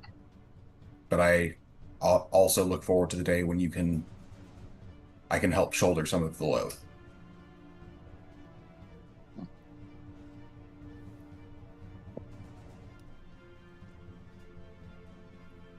I think it'd only be fair for me to leave it up to you at that time. But again, not time to discuss it. We have something in front of us right now that we need to take care of. Agreed. Gawain looks down at the chessboard. You would be in check? What? What the? Yeah, for like the last 10 minutes.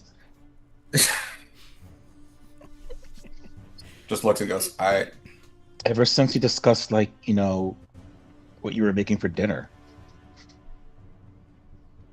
Gawain looks down at the chessboard, looks to the left, and sees about over half of his pieces on Ned's side. Like, looks to the right side. There's like a pawn. That was a sacrificial play. The first one always has to go. Yep. You know you're really good at this game, right? Oh no, I I'm just guess- really good at copying people that are better than me. Wait, does that mean Ned's a mimic? It means Ned learns by observation, yes.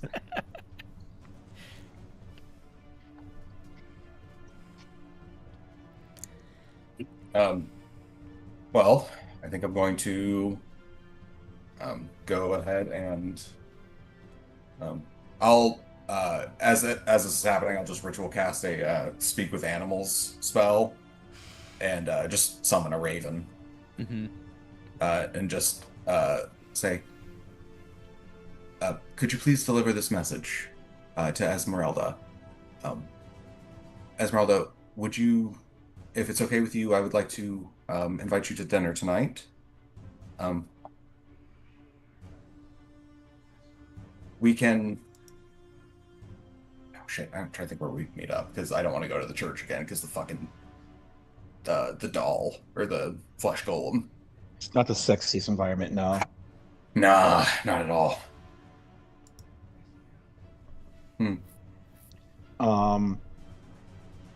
Wait, which, between the two inns that we're aware of, which is a nicer richer one? Blue water, for sure. Mhm. Okay. I'll be like, just meet at the Blue Water Inn. Rent their nicest room. We'll get some scented candles. He's writing all this down. There's a nice wine that you can get in this market over here. I'll put it in a map.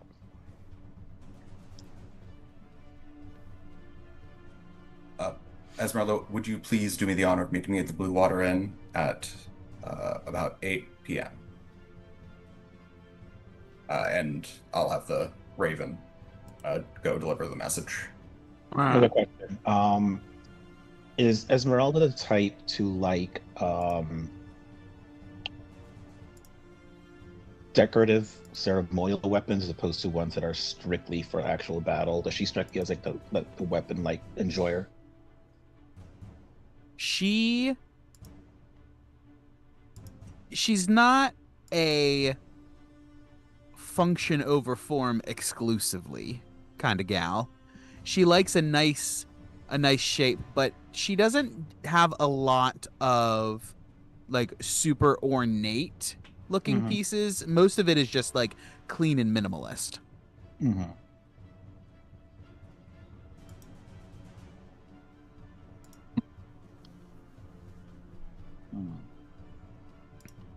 Trying to suggest a gift for her. And I get the feeling that she is like quite martial, so that's kind of why I was going down that route. Okay. But then Gawain will go to. ceremonial or stuff like that, because it would be not necessarily for fighting, but a decorative piece at the same time is still a weapon. I don't know. Do you think this would work? And I'll go to my weapon belt, and I'll pull off a boomerang that looks like a perfect crescent moon that I got from the Order of the Blood Mage.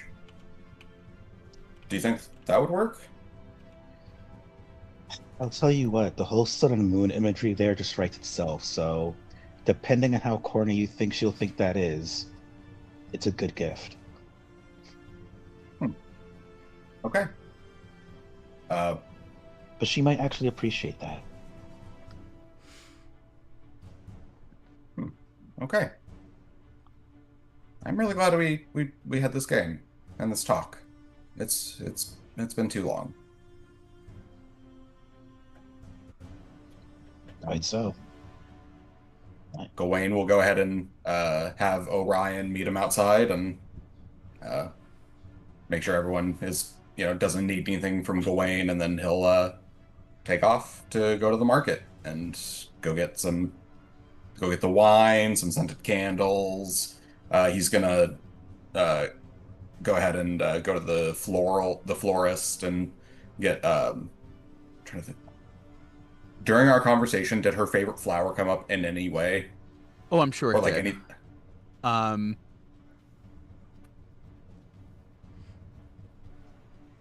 She likes a lily of the valley. Okay. Ooh. You wrote that website? Sorry. One side. An LOV, got it, okay. There's a T in there too, but still. Oh, those. Okay. Gotcha. Wait. Okay. I like that. Now I want to play Animal Crossing again. They symbolize the return of happiness, humility, purity, and good luck. Those are cool. Wow. I know that. The first thing I see on Reddit r/gardening, Lily of the Valley is invasive. That's fun. Anyway. Gawain, you're out and about. Who is still at the apartment? Ned. I actually did want to talk to Riss and Yana. Oh, shit. Gana's probably there, exhausted from all the studying. I just remembered something I left off the list. We have to finish the cannon.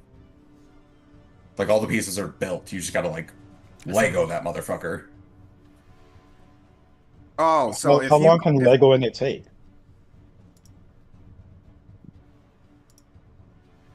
A few hours at least. DMly. Okay, got it. DMly, yeah. And then we have to have Riss shrink it with the Circle of Amber spell. Sorry. Okay. That just popped in my head. Did not mean to. Is that a tomorrow thing or a tonight thing? Not a tonight thing, for It's sure. an eventually thing. Yeah, it's an eventually thing. Okay. Do I have a scroll of the amber spell? Yes, we got one from the Order of the Blood Mage. You had one of the primers for it. Cool. Oh, because I thought I saw it in the Can I in be the party doing inventory. that? This Yeah, you have evening? Because I haven't done anything today, right? Correct. For the most part. Let me see. Widowgas Vault of Amber, 4th level spell, which with the primer, it's done in half the time. It's That's 2 surely hours per spell level normally, right? Honestly, you would know better than me. I have to check it every time. Oh, I have to check it every time. What do you mean? It's 2 hours. It should be 2 hours per spell 2, level. 4, 6, 8, and half to 4. Yeah, absolutely doable. Okay, cool. Sweet. I will add that to my character sheet then. It's not a real. I don't think it's a D&D Beyond spell, but We'll find out. unless it's in a Critical Role book somewhere. It's not. It's not. Weirdly enough. Wilds. But Riss knows the spell. I'm putting it in the thing. Here's the page that I found.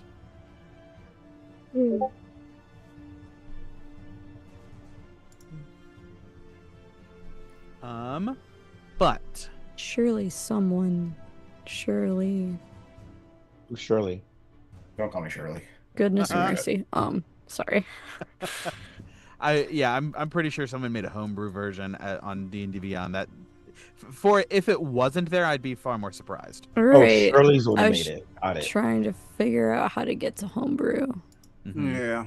Browse. Oh, you have Well, to. hopefully Shirley knows Yeah. Roger. Spells. So while Gawain and Ned are doing their thing, and Gawain heads out after sending a raven back out through the window, Ivor said he wanted to chat with Yana and Riss. Yeah.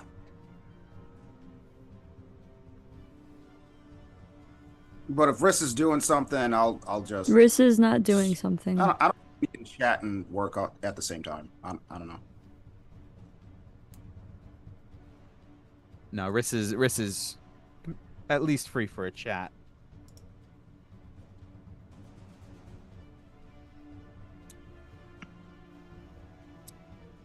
So you are good to go with whatever you had planned, Ivor. I'll start with unless I can just get both of their attentions at once. Yeah, easy enough. Jump right in. I don't think I've had the luxury since we were running around so much, but I would like to learn a little bit more about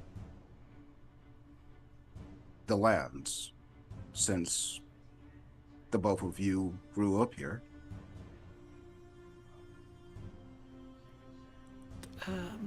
What all did you want to know about it? I mean, we've seen quite a bit of it. Yes. I sort of look toward Riss's bookshelf. I've asked about it in the past. I'm wondering, Riss, if you have, and I know this might sound weird, but after all of this is said and done, I would like to know if there are any fond memories or, I guess, fairy tales that you might have a book on, or if Yana, you might have any stories to tell. I guess I have plenty of stories. Probably not the versions you're kind of looking for. I know some stories that are kind of like there was a pair of brothers that I remember reading a book about once that wrote weird stories like that. But yeah, most of mine kind of end in death, dismemberment, blood, gore. I mean, there's the three Fae that have been around in Barovia for at least a few thousand years. But I don't know. Was there something specific you were looking for stories? Honestly, that might suffice. I'm asking because I need a little bit of inspiration. You see, I used to make toys. And your stories might suit more of an action figure for the kids to play with, if that makes sense. I'm not quite sure what an action figure is, but me as a toy, that could be Yes. interesting. Something for the children to play with. Well, I know here in Vallaki there is a toy maker named Blinsky. But he mostly makes like dolls and collectibles types things, things for little kids. But I mean, if you want inspiration for toys, for little more grown-up peoples, I mean, what could be better than a blood hunter? Plenty of action. I mean, that's all I get is action, really. With the hunting, the fighting, the curses. Plenty of storytelling. I think that would do very well. If anything, with your permission, maybe I can make an action figure out of you. I would be honored, sure.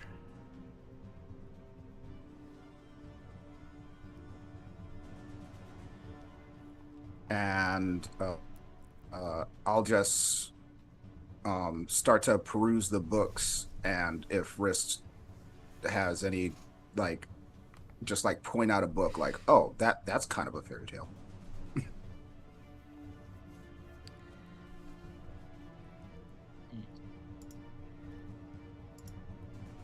They're looking at. Looks like they're looking at stuff.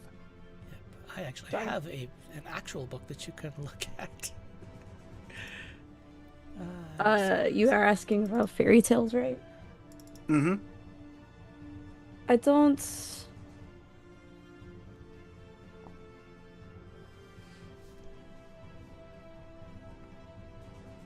don't really remember the like childhood part of it, if that's what you were asking about. That was Amaris's like time. Wait, what does he want? He was asking about like stories. Oh, I'm a great storyteller. Come on. And she's like, Okay. like, come here, give me.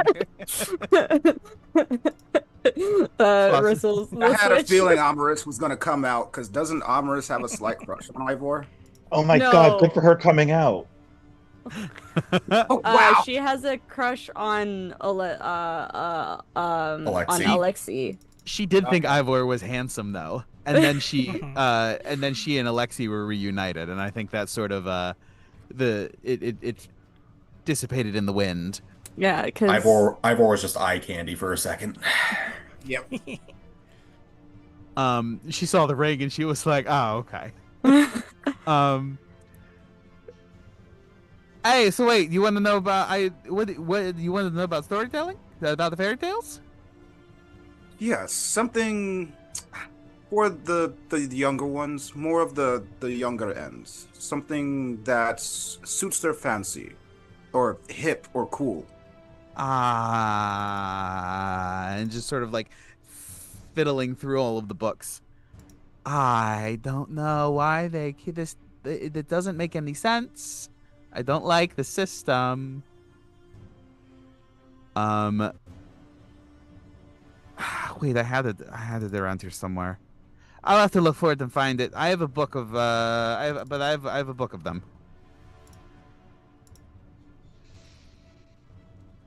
It is at this point that the raven that Gawain sent out before he left comes back.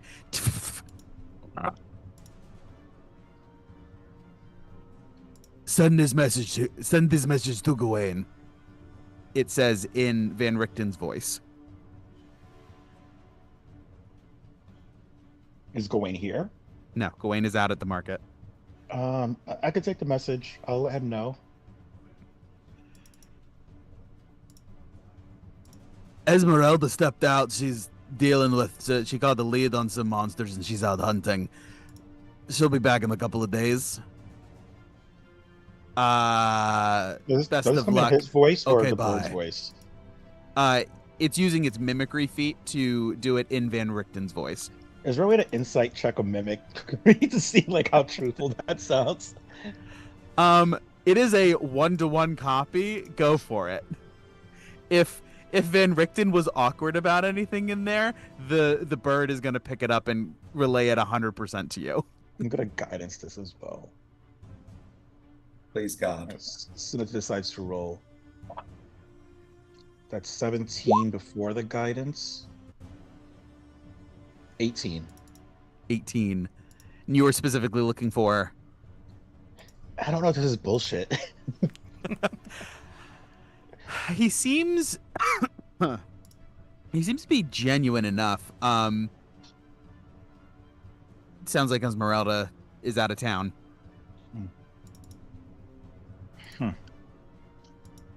All right. I'm gonna go find Gawain. I'm gonna cast Fly on myself to make it faster, and I will search in the places I knew he'd be at. The bird is gonna come with you and follow you through the air. Every once in a while, it just says, "Send this message to Gawain." I'm working on it. Hold on. Do I have something for this? I feel like I have to have something for this. Oh no, I have a locate object scroll that I could use, but I'm not gonna use that just for this. That's dumb. But yes, do I see Gawain either in like the place to talk for food or okay? Yeah, it's not Or hard to find him. flowers. He's very noticeable. Well, I don't know. It's the afternoon, so he might be shorter. Orion's very noticeable. Orion, That's true. that's a great point. Unless that's not noticeable to you. You know, a little stardust comes out. I mean, I don't have proficiency in perception, so I don't know. Maybe it's not. Cool. I'll land by him and let him know about the message. Well, I mean, I guess the bird's gonna tell her. Yeah. The bird lands on your shoulder. Send this message to Gawain. Esmeralda is out of town. She got the lead on some monsters and she headed out. She'll be back in a couple of days. In Van Richten's voice. Oh, okay. Thank you. And I'll pull out a little treat for the raven and just hand it to it. Well, I guess my evening just opened up. So, I mean, I can help you make dinner for everybody over there. And by help, I mean pass you stuff because I have no cooking skills. an extra hand is always useful. Cool. And then, yeah, guess we'll head back unless something happens along the way. All right. Unless there's anything in particular you guys want to do this evening, the meal goes off uneventful. It is wonderful as always. The evening comes, and the sky brightens once again. You guys have your Strahd concoction to be administered in some undescribed way that apparently I'm going to be surprised by. So And I yeah. haven't had much response from everyone else, but I Oh, fine. posed hold on. a thing in players chat. Yes, my last message, I think. Wait, because I'm in agreement with you. My last message in there. Yes. Okay. Oh yeah, I like that one. Yeah. Okay. Yeah, for sure. Sure. So Also, I if we combo that with the other item that the stun grenades that Ivor makes, it'll probably help it land better. Like if we're trying to He like says in a non-DM allowed way. okay. So I And a what? proposed gas Sorry. grenade. It's created by Yana. with tiny alchemy poisoned barbs created by Ivor inside the grenade, so that either he breathes it or he gets stuck with it, all at the same time. I have a follow-up question to that. Yeah. I'm assuming like half the creatures in the game, it's actually probably not exactly half, but a very large amount, he has resistance and or immunity to poison. Mm-hmm. Even though they're using the word poison for this, would it doesn't necessarily have to be that. Would that factor in if they make it in this form? No, that's this would not be considered poison in the same way. Good. Okay. It's actually immunity to poison is more common than like the resistance, weirdly enough. Yeah, because a lot of undead are just straight up immune. Same with some fiends. Yep. But So we're going with the grenade? Yeah, so it's a grenade filled with the alchemy concoction, but there's also little tiny barbs that you'll create that will be put inside as well. Oh, like shrapnel? Yeah, exactly. So either he breathes it or he gets stuck with it. Either way, he's getting hit with it. Lovely. We And love to it's see it. AoE instead of putting all our eggs in one basket, so to Exactly. speak. single shot that could miss that would suck. Yes. Yeah, that's why I put that in chat. So Yeah. It is a relatively And it is- it will be a relatively small radius. However, because of the way that you've addressed it, as long as you can target the square he's standing in, you should be good. Okay. Cool. Is there a saving throw involved in this? No, not for this one. This It'd is be like attack yeah, probably more the attack roll. Just to make sure you get it in the right spot. I'm seeing it like cloud kill. It just happens, and then we adjudicate the outcome of it from there. That was actually the thing that gave birth to the gas grenade. Cloud Nice, kill. cool. We just couldn't figure out how to make cloud kill the concoction because cloud kill spell. All right. Well, with that on your belt, so to speak, is there anything else, anything pressing that you guys want to do in the morning, or shall we head off to? Mountain We Fang? can say that you have to the mountain vein. We'll say that you have the grenade prepped and ready to go. Sounds good. Okay. Cool. Just to clarify, we don't have any mounts missing. Like none of them are poofed, correct? We got them all back. I think so. I don't remember any of them being poofed, but I just wanted to make sure that we took care of that before we leave. Yeah, Okay. I think you guys went and already regained them, so that should be fine. Okay, cool. Just making sure. Can we take a break? Yes. Yep, that's what we're leading to. I just want to make sure that we can hit the ground running. We don't have to do the awkward, oh, we're going back and we just thought of this thing. So, yeah. On that note, as the party heads out for the mountain fane, let's go ahead and take a quick break. Let's do 15 minutes, and we'll reconvene here about 35. Sounds good. About 35 after. So we'll see everybody then. Don't go anywhere. Nobody knows what the future holds except me. And it's great. Trust me. All right.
Hey everyone. Welcome back. We had a nice little calm RP session, half the first, where we got a little bit of Gawain tried to get close to Ned, and Ned put walls up immediately. And Ned also went out and talking to some of the townsfolk, checking in with Lady Wachter. Gawain reached out to Esmeralda, who he is developing a relationship with, but she's out of town. The party did a little bit of crafting, getting some armor.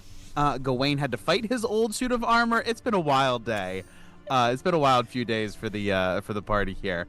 But the the sky brightens in the pseudo morning that passes here in Barovia, and the party begins to prepare to go about their day, headed off to the third and final shrine of the mountain Fane to reconsecrate it, and finally strip Strahd of all his stolen power. Perhaps not once and for all, but the final nail in that coffin, pun intended.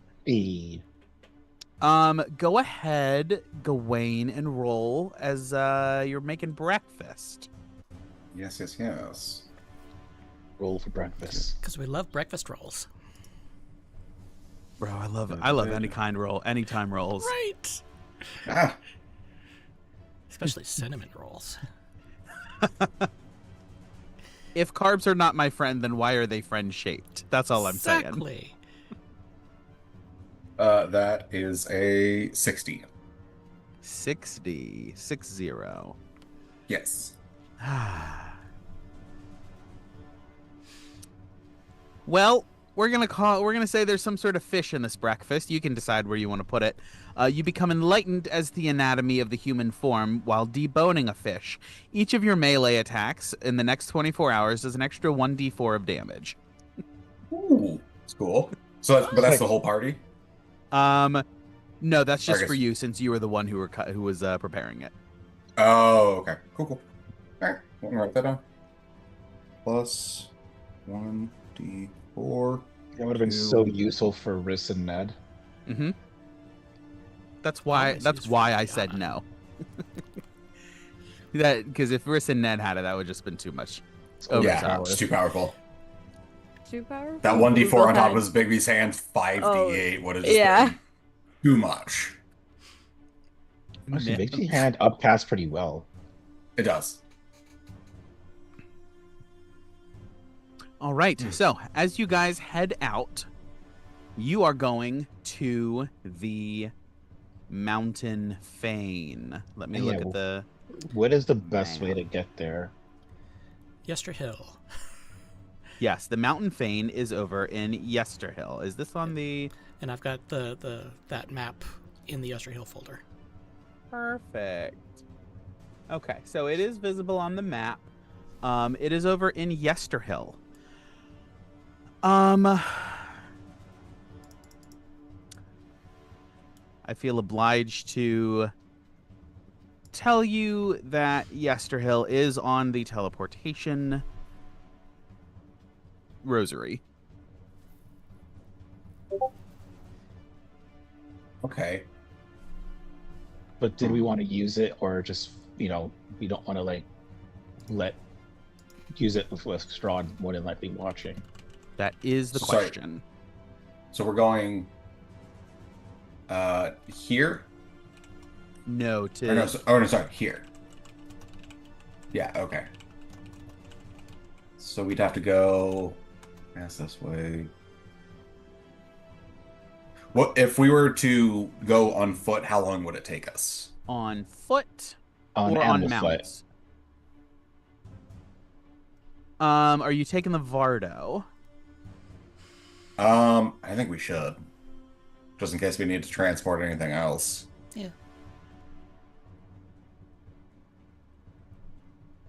Well, it kind of depends on how long it is, I guess. And before we left, did we need to get anything from Jan, or are we good there? From who? Yvonne? Yvonne? Yvonne, sorry. No, nothing there. Okay. Oh, Ivor, don't forget to, if you didn't already, go grab the adamantine breastplate and your ammunition from the party inventory. Oh, I grabbed the ammunition, but not the breastplate. Thank you. Get your breasts. Get your tits got in order, breasts. man. Oh, it's party. It'll be about effectively 10.5 miles. You staying on the road to preserve speed as opposed to a slightly more direct, but only ever so slightly more direct pathway. Gets you 7.5 miles on the road and then 1.5 miles off-roading, which would be at half pace. With the Vardo, that's 3 miles an hour. With the mounts, I think it's closer to 5. Because most of that, you're able to carry everyone in the party and maintain at least a 50 feet per round move speed, right? If we have the Vardo, we can put Caesar in there so he doesn't slow us down as much, yeah. The Vardo also isn't a speed wagon, though. It was designed to give you guys space to do stuff while traveling. So it is a little bit slower than just going, but that comes at the expense of being able to utilize the time.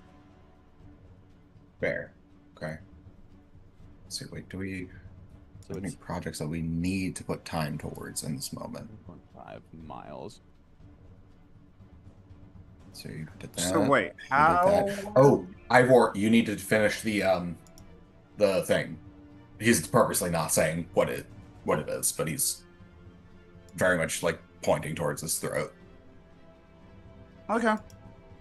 I think that's the only thing we have left, to be honest. Yeah. As far as like projects.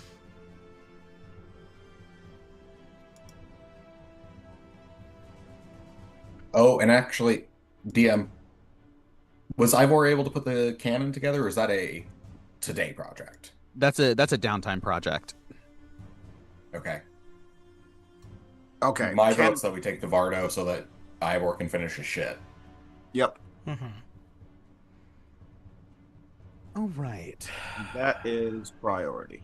3 miles an hour for 10.5 is 3.5 hours. 3 mph, 3.5 hours of travel.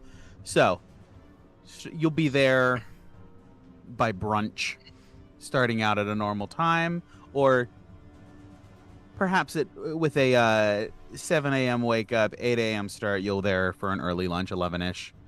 Or, if we're on Ned's time, I 9 mean, a.m. Ned will wake up. There's somewhere to be. If there's nowhere to be, he'll sleep in.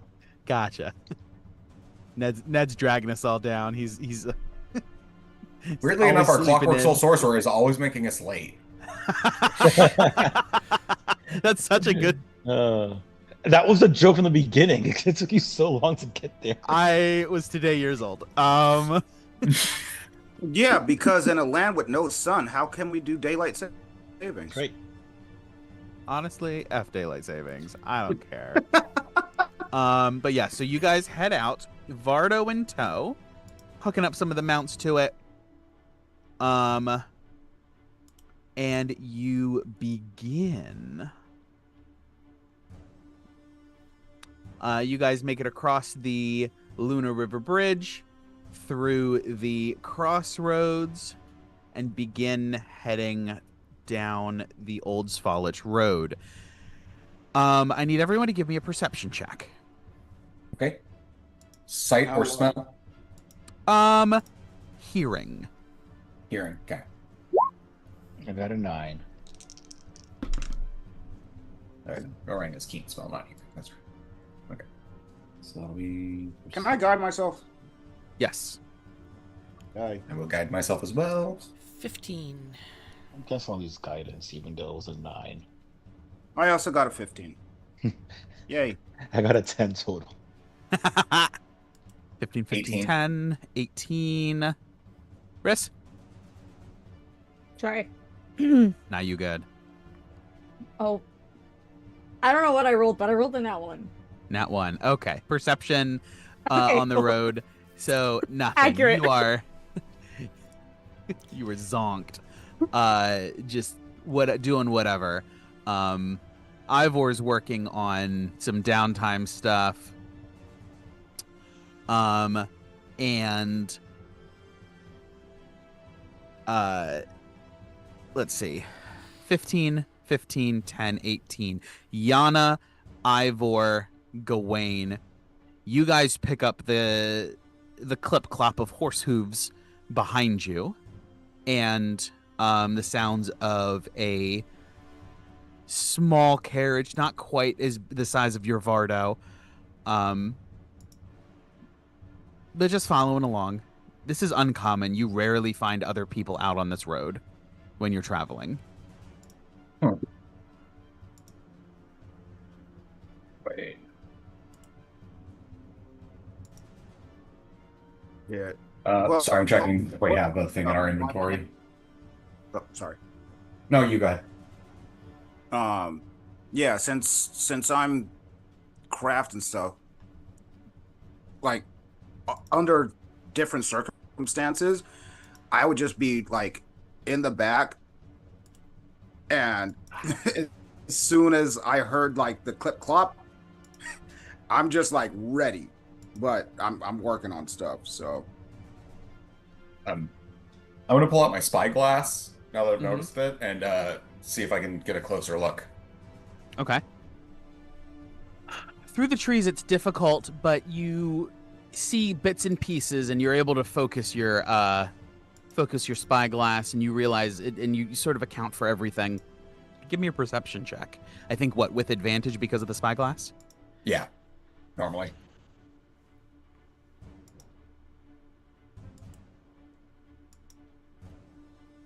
That is a dirty 20. Dirty 20. It is a black carriage drawn by two large black horses.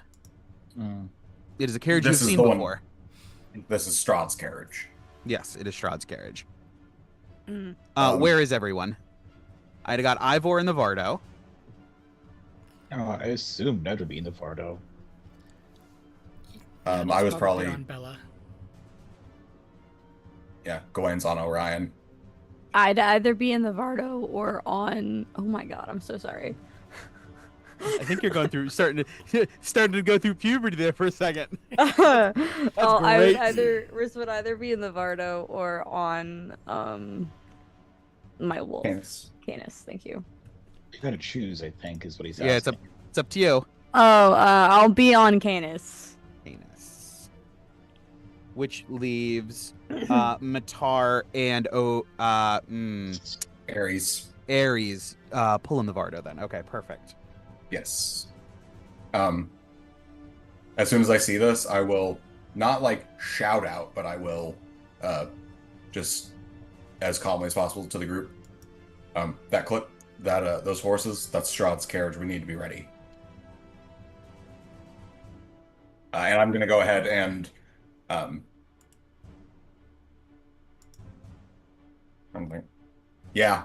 I'm not going to ignite the Sun Sword, but I am going to activate the Helm of Brilliance fire damage on it.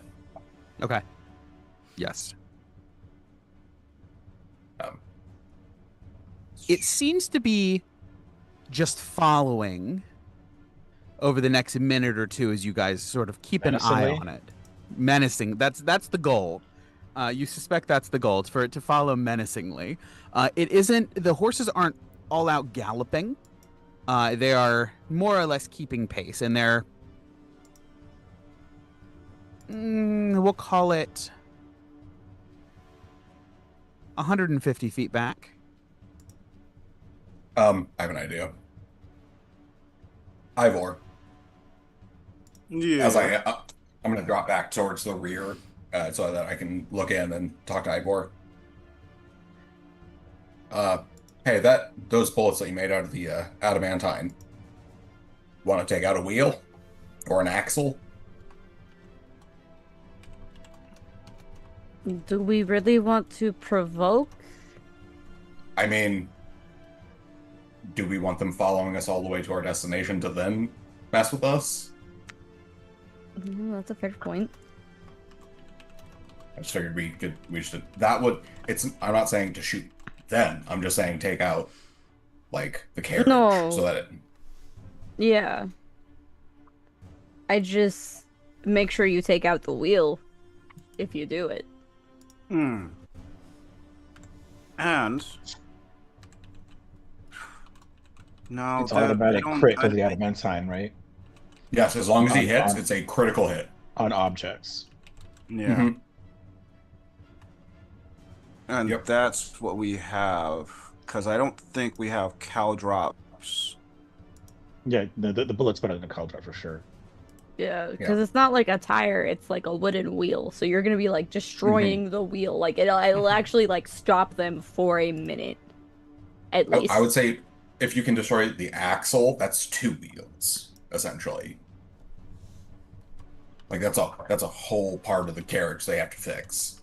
Not just like True. a quick Yeah. not just like a quick swap on the wheel. I will say mending does exist, but that's still like You need all the pieces for mending to work. If you hit that shit with an adamantine bullet, I don't think they're getting all the pieces back. Wait, isn't that how mending works? Or does it like refill in negative space? Because I have seen some different interpretations on it. A single breaker tearing an item you touch is a broken chain, 2 halves of a broken key, torn cloak, leaking wineskin. As long as the breaker tears no longer than 1 foot in any dimension, you mend it, leaving no trace of the former damage. Can repair but cannot restore magic to such an object. Okay. I think I'm going with it doesn't generate like it might bridge a very small gap, but as long as you have 95% of the object there, it'll be fine. so if we hit like an axle with like an adamantine bullet from like a sniper rifle and it like It'll- shoots. It'll take a minute for them to gather enough pieces, and then it'll take a minute to cast it. So you'll get a bit of a head start from it. Also, we do have to think. They know where we're going. They know exactly what we are doing. Fair. So, like, we need to have a plan for when they eventually catch up to us.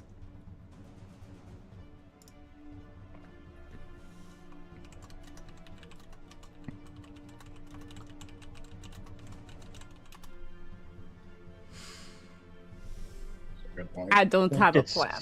That was. I think it's hard to come up with a plan if we don't know what to expect at our destination.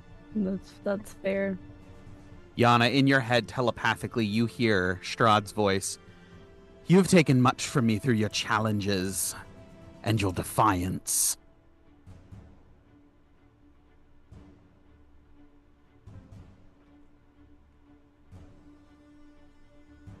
Hello? Was there a voice I heard in there?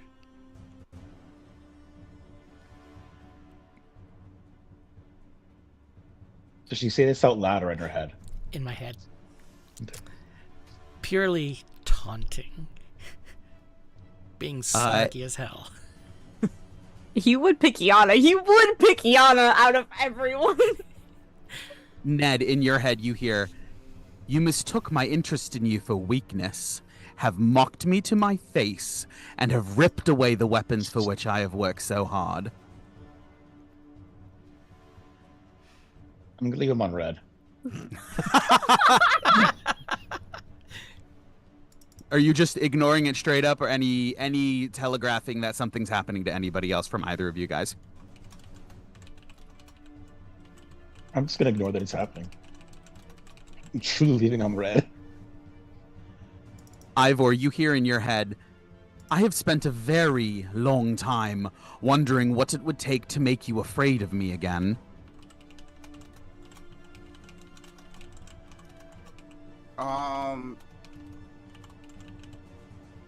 I just, I'll just go, I'm working on something right now, and just leave him on Do Not Disturb. Audibly or telepathically? Telepathically.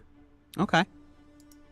Gawain, you hear, your friends, your families, your beloved innocents. Gawain goes, you just see him looking around.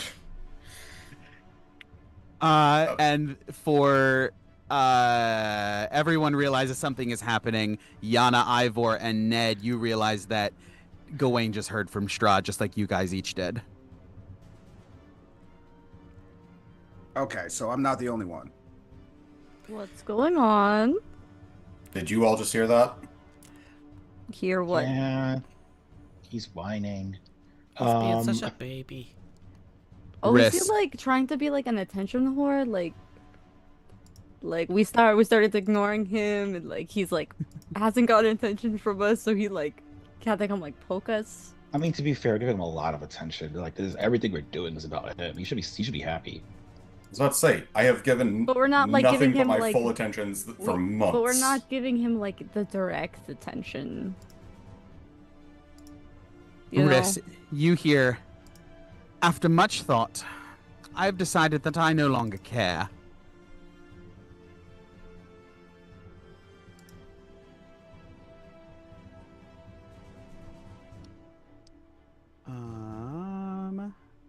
Where did I put you? Well, I'm gonna make a character decision. Hold on. Damn, I knew we should have gone to the Mountain Fane immediately. Are you going to finish that sentence or?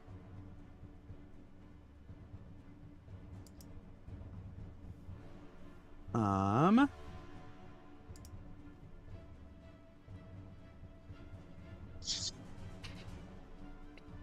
here, actions. Can I also say that when Riss does this, they pull out their blade singing staff and use the bonus action to do the thing. Sure. You reattunes to that? Am I attuned to that? I don't know. Hold on, Because that's a you great had question. dropped it for something. For the arcane grimoire. I dropped. The intention was to drop the Tome of Strahd. You've had ample time to update whatever cool. you needed to. Cool. Oh, and real quick, DM, you said Matar was pulling the carriage? Yes. Matar and Ares, since you and Ned are the two in the Vardo. Understood. As Riss starts swinging the staff around. Because, like, we no longer need me to be attuned to it to do because we finished the thing. Ned, that's a 23 to hit. Oh, you know that hits. Okay. I figured it did. As suddenly you just feel yourself impaled through through your core. Hold on, let me just make sure. It was 13 plus. Yeah, it hits no matter what. Okay, yep. Let me excuse open me. this so I can roll it digitally. So Shit, where is it? you are going to take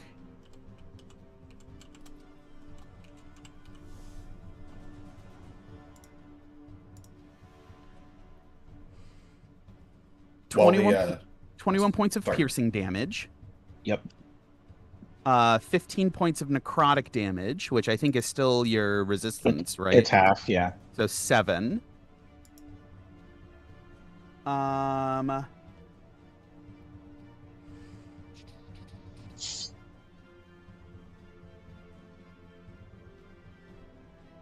That's not what I wanted to do.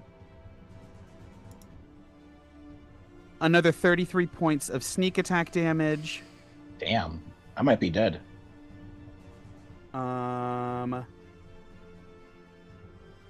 He'd have to double your health to fully kill you. Unconscious, maybe, but not dead. Yeah, down, not dead.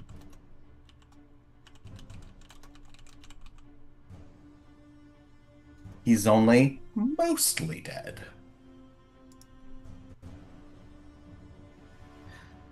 When I saw Risk getting their blade singing staff out, I probably would have ignited the Sun Sword. Another 13 necrotic, halved to 6. Is he still attacking? This is all in one attack. Damn. What the fuck is he launching? Is he Can soda damage be poison so I can resist that as well? There's a couple of things that only happen on one attack per turn. That I am having to collect because I didn't include it in his regular stat block attack. And Ivor, you take. Can you calculate that total damage for me, please? Yeah. So we said 21, 15, 13, and 30. Okay. Including the halves. Yes, including the halves. 21, 28, 34, 44, 54, 64, 67 points altogether. And that's with the halves. Taking it Correct. That's including all of the halving. Okay. Ned will visibly cough blood at this. Yep. Yeah, what hit him? Like, what's happening? Ned, it feels like you've been stabbed. Ivor, you take 16 points of necrotic damage in this opening salvo as well, as Ned sort of cries out in pain, and it just runs through you. The shockwave of this. Oh. Yes, gave you the runs. So yes, Ivor, you take 16 points of necrotic damage. I hate to include this, but Caesar? No. Okay, see, my baby boy's fine. Got it. Yeah. Okay. Are we able to do anything? Not yet, because that's only his first attack. I'm sorry, he did that much damage on one attack? That was one attack. That was a bunch of necrotic damage. That was a bunch of piercing damage from the sword. That was sneak attack damage. Is he right Sword. next to us? He seems to be. It is at that point you realize he is invisible in the Vardo with you. So that was his first attack. And I need a Constitution saving throw, Ned. +5. I don't know. How close am I to Gawain? I was in the back talking to Ivor. You were, Okay. yes.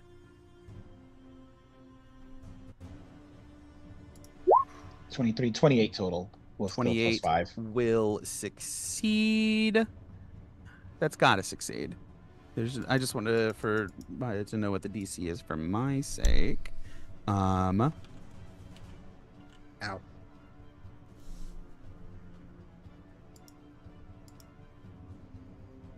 Yes, that succeeds.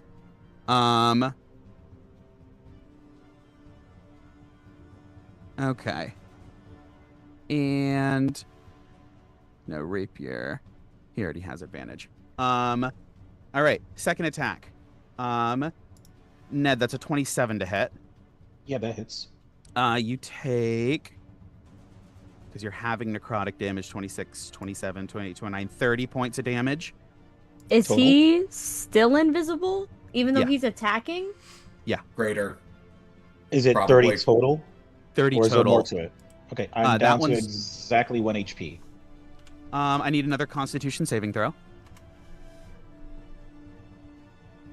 Yes. 33. 33 succeeds. You're still up. Third attack. 23 to hit. Yeah, because the thing is, hold on. Do you have shield? We have shield scrolls. I have the spell, but I can only Oh. get up to 23 on AC with shield, so it doesn't matter. So this will, depending on how much damage he does.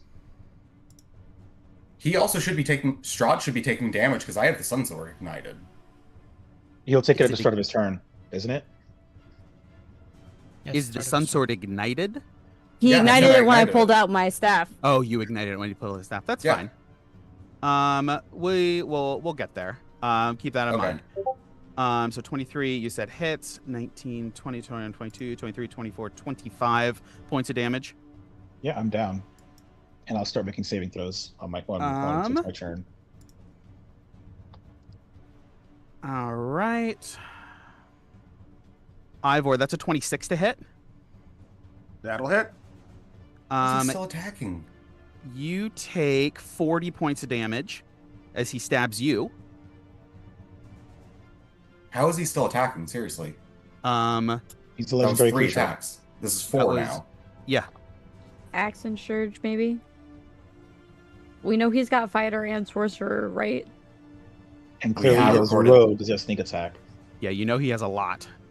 So Ivor, you take 40 points of damage from that stab. Action Surge. That is a natural 20. I still can't see him? He's invisible. Okay. Cool. Love Um, that.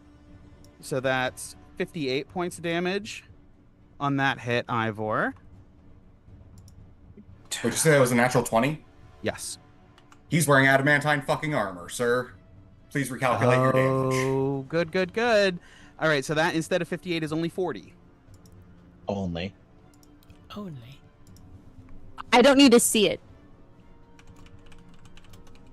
I only need to see Within- the creature that I'm giving the advantage to. Let me... Really? Interesting. Magically distract the triggering creature and turn this momentary uncertainty into encouragement for another creature. Triggering creature must re-roll the d20 and use the lower roll. I will say it the may not casting be time worth is- using. Yeah, it may not be casting worth time using is- silvery barbs on this. Okay. The casting time is one reaction when you take when a creature you can see succeeds Ah, on an ability. shit. Damn. Okay, you're right. Sorry. Like when someone can roll this high without a crit, it may not be worth on the silvery barbs. So you're wasting the spell slots when it's gonna hit anyway. No, for sure. I mean, I'd use it just to give the advantage. 29 to hit Ivor. I mean, I'd give it to Ned because then he'd have advantage on his next death save. That's true. Yeah. Ivor, 29 to hit. I know that hits. I just want to make sure you're here. Oh, You're yeah. present. Okay, perfect. So, what was this with the Silvery Barbs, or is this another attack? I'm not Silver No. Barbs. This is a different attack. That's another attack. So that one is going to deal 30 points of damage. Fucking. That was number 6. Number 7 is a 34 to hit for 40. Ivor, how are you looking? That's I'm 150 exactly.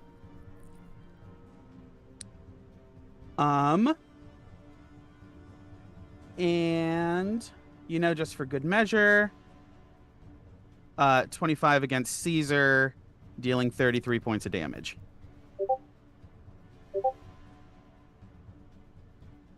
Caesar has 50 hit points. Fuck yes.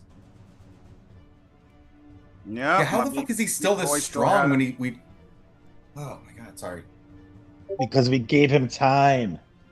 You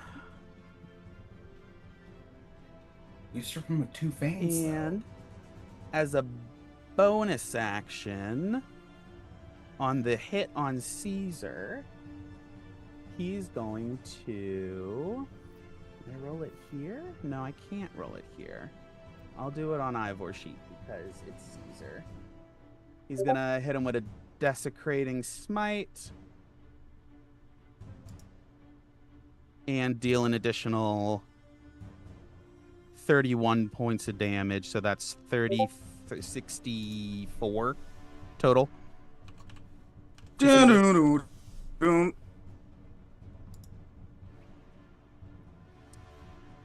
So a whole lot happens in the Vardo, a bunch of stabbing, and it's not quiet as boom, boom, Ned hits the ground, boom, Ivor hits the ground, clang, Caesar hits the ground, and there are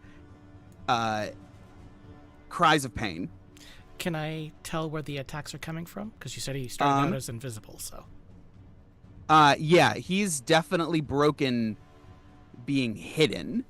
Okay, I'm going to so definitely go in for attack. We're gonna roll initiative. That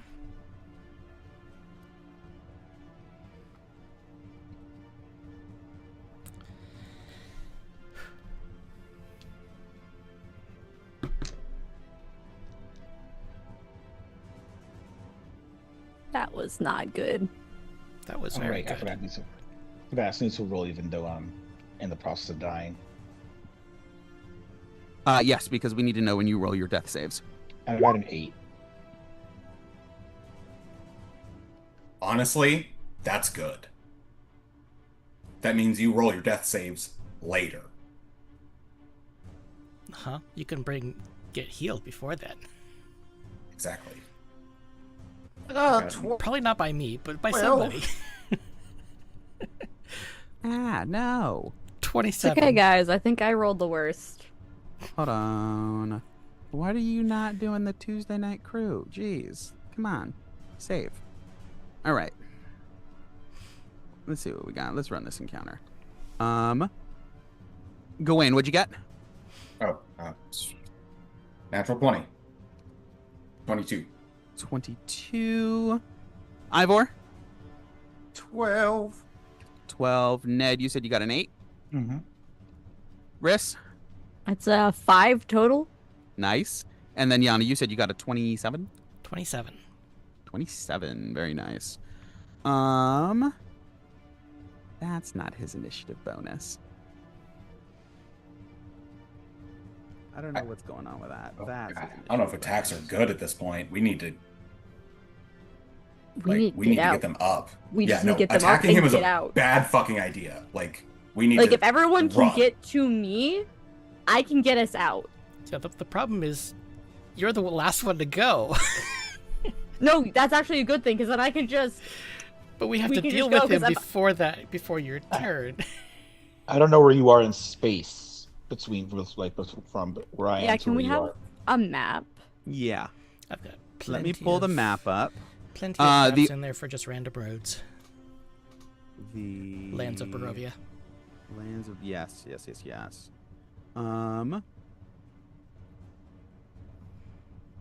Ooh, that's. I'm gonna have to find another one. Because that has a X on it. Actually, it's the best one. I'm gonna change it real quick. Grid square. Save settings. Perfect. So place party. I have you on a different map.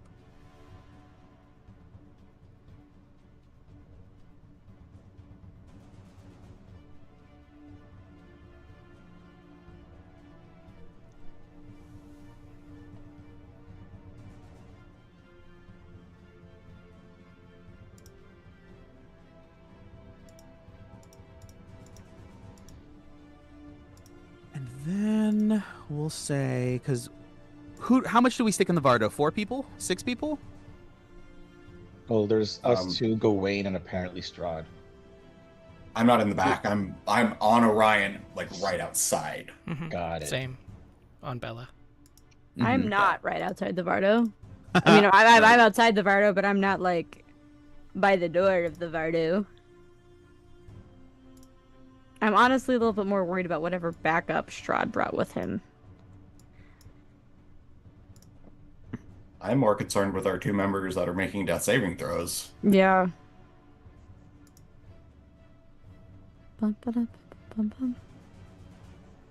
That feels like the 2x3 is the size that we went with before, right? That feels right. That looks correct. Yep. Can you put Yana on top of Bella? Yes. So Caesar is down. Hello. Ivor is down. Excuse me. Down. Ned is down. You are out there. You are there. And I'll put him on the board because you know generally where he is. However, he is still invisible. Because he's a bitch.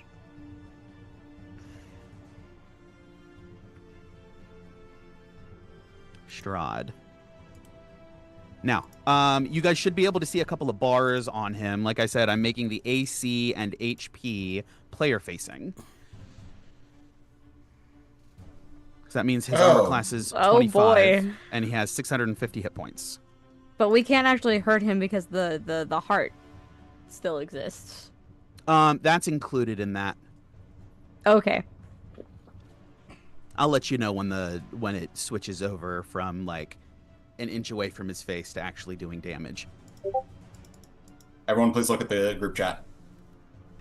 Not you, DM. Yeah, I know. I don't look at that. Not me.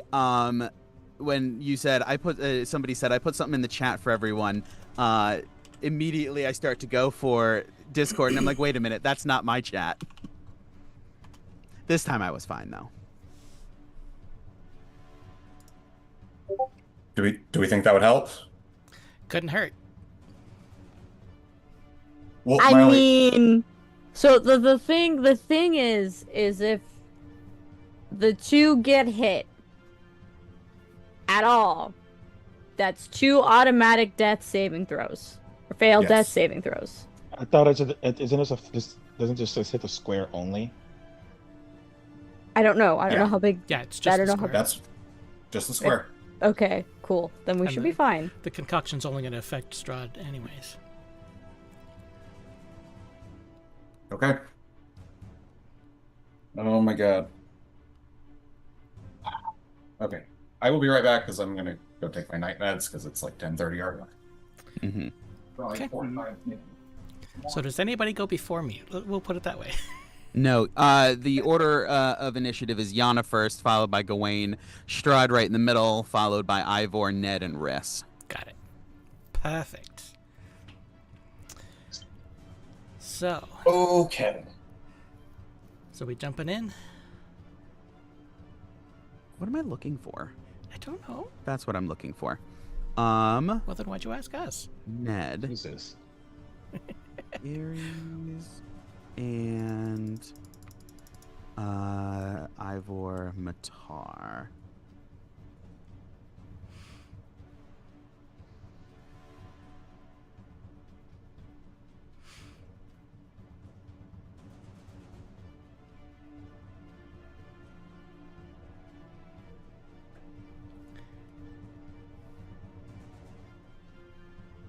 All right, but that brings us back to the top of initiative with Yana.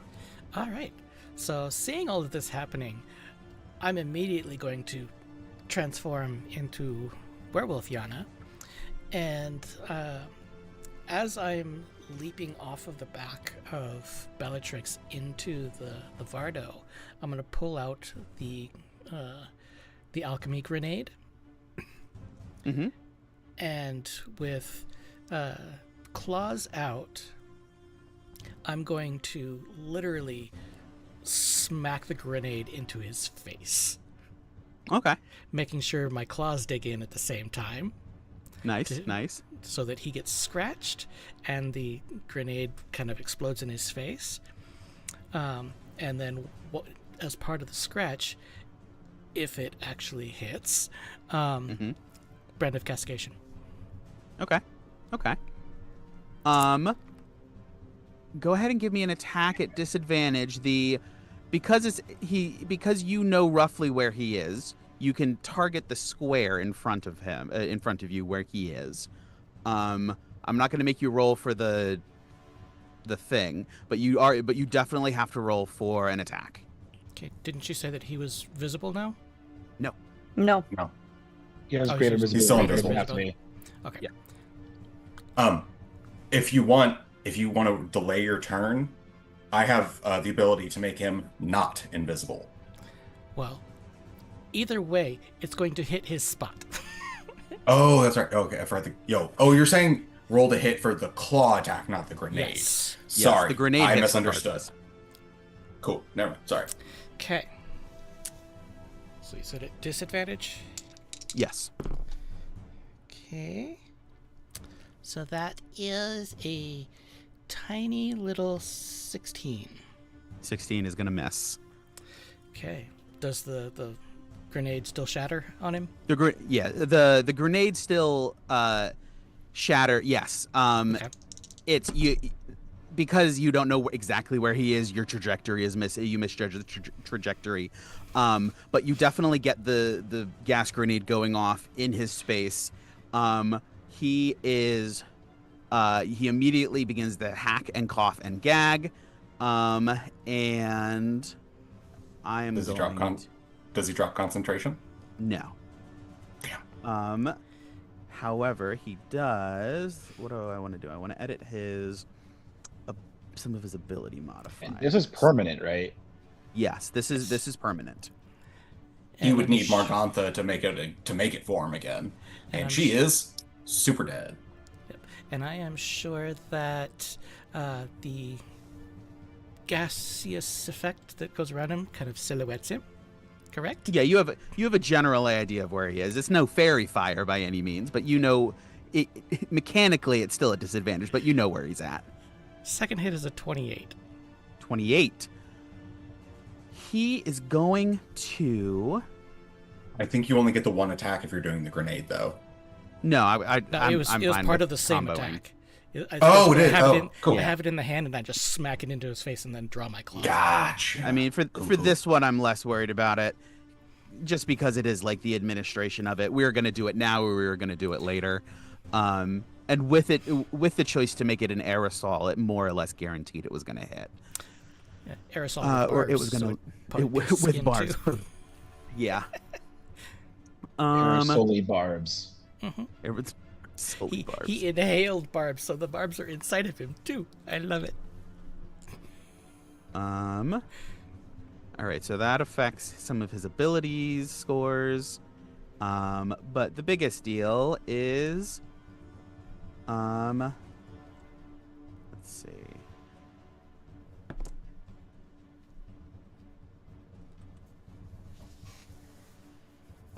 He immediately loses 100 hit points.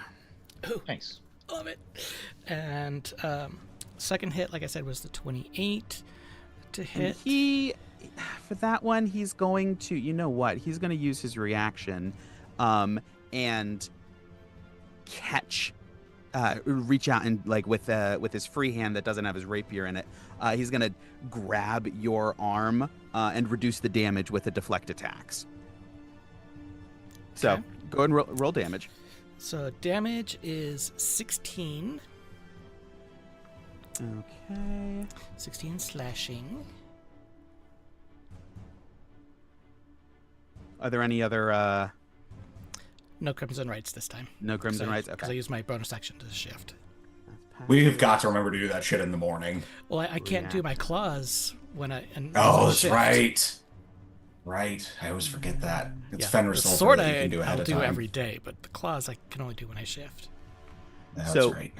You reach out and you clock him in the smoke. You know exactly where he is, and you have him dead to rights.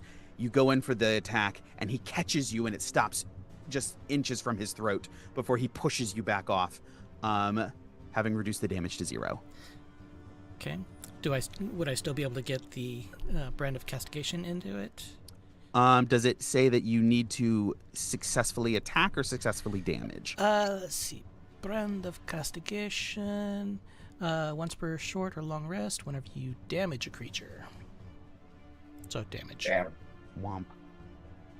Damn it. And then you said you had jumped off into the Vardo. Okay. Yes. Okay. He is going to. Okay, I'm sorry. You anything else on your turn? No, that is pretty much it for me. I'm currently being held in place by an asshole. Okay. Yeah, you know that we've all been there. How many Caught in an assholes asshole. am I surrounded by? He is going to spend a legendary action, and what is the movement legendary action? Up to its speed without provoking opportunity attacks. So he's going to crawl up, around, over, out around the edge of the Vardo. And then He can't move through. He can't move through occupied spaces, can he? what's that? He shouldn't be able to. He shouldn't be able to move through occupied enemy spaces because we're not able to. He's going up and around. It's like Yana crawling on the walls. Opportunity attacks. But He's getting at least 3 of them. Like a No, 6 foot tall. the legendary action doesn't provoke opportunity attacks. But that's only like a 6 foot tall thing. Like, how is he getting out? Through, Okay, in that case, let me go ahead and I'll do it differently because, let's see, Ned, Ivor, and Caesar are on the ground, so he can crawl on the ceiling above. I'm sure he's and then strong enough to just break through the wall, too. He could, but he doesn't feel like breaking through. He respects items, I suppose. I don't know. And he slinks out up onto the roof like a snake, and then crawls over, jumps, lands in front of Riss and Canis. You guys hear the movement. Roughly, you know that he's headed that direction. And I will shout out to both Gawain and Riss, saying, "Alchemy administered."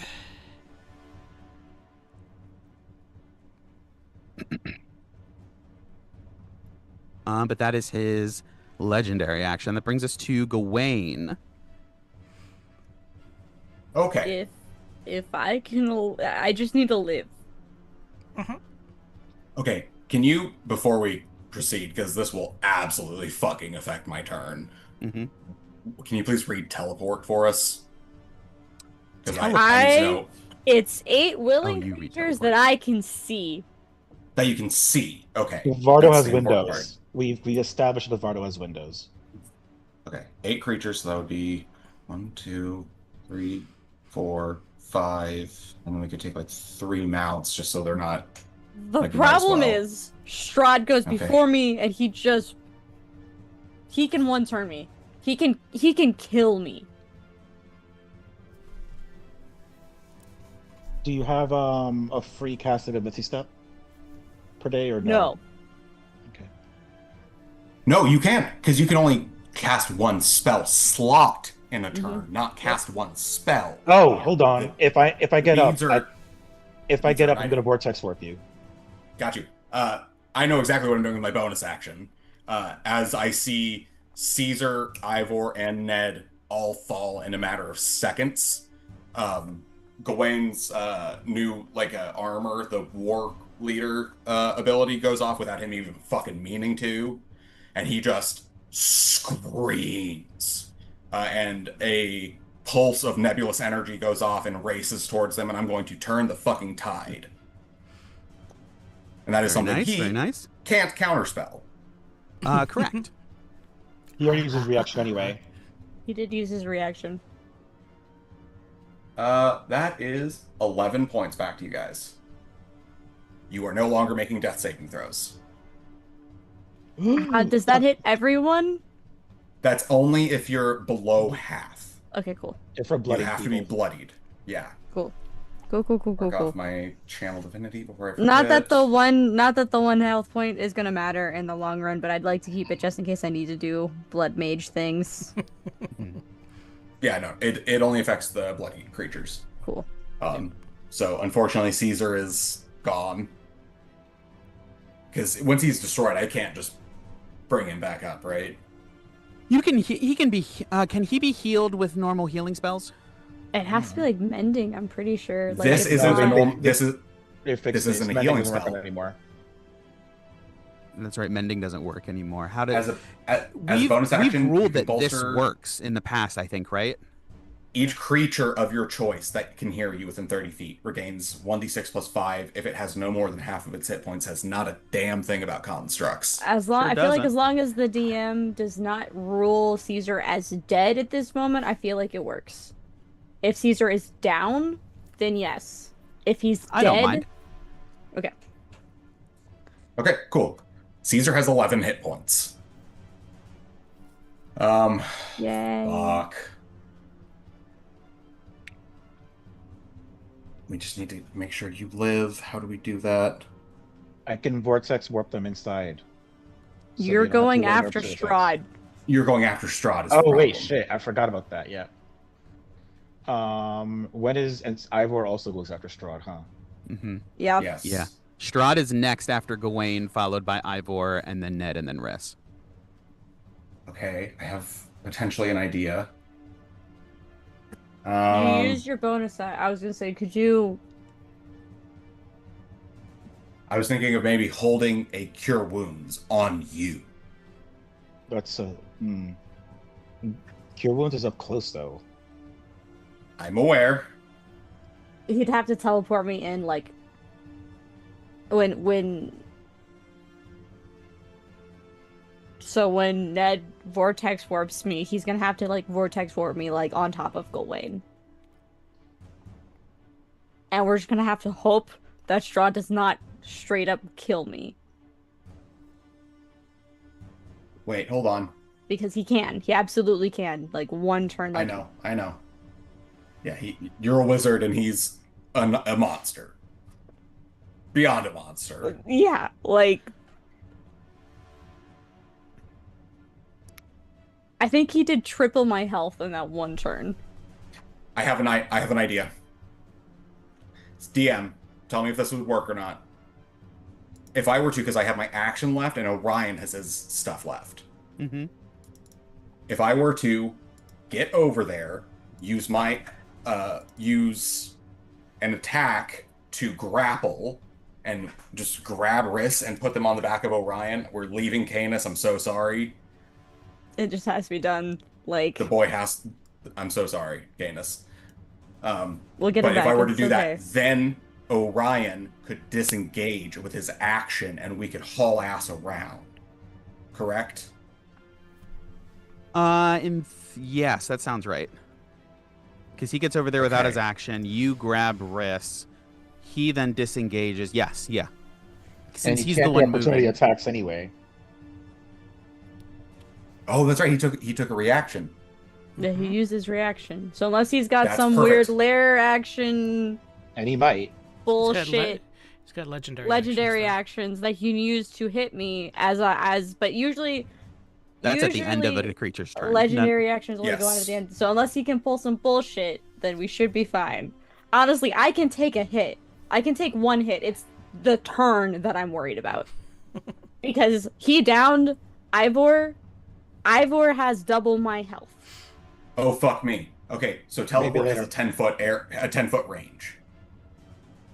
Yeah, So Okay. we have to That's get everyone within 10 feet. that's what they said, Dishy. That's why we're gonna vortex warp them. Okay, sorry. Okay. Fuck. You need to position them in a way that you are still within 10 feet, because I may not need to vortex warp them at all if you move them the right place.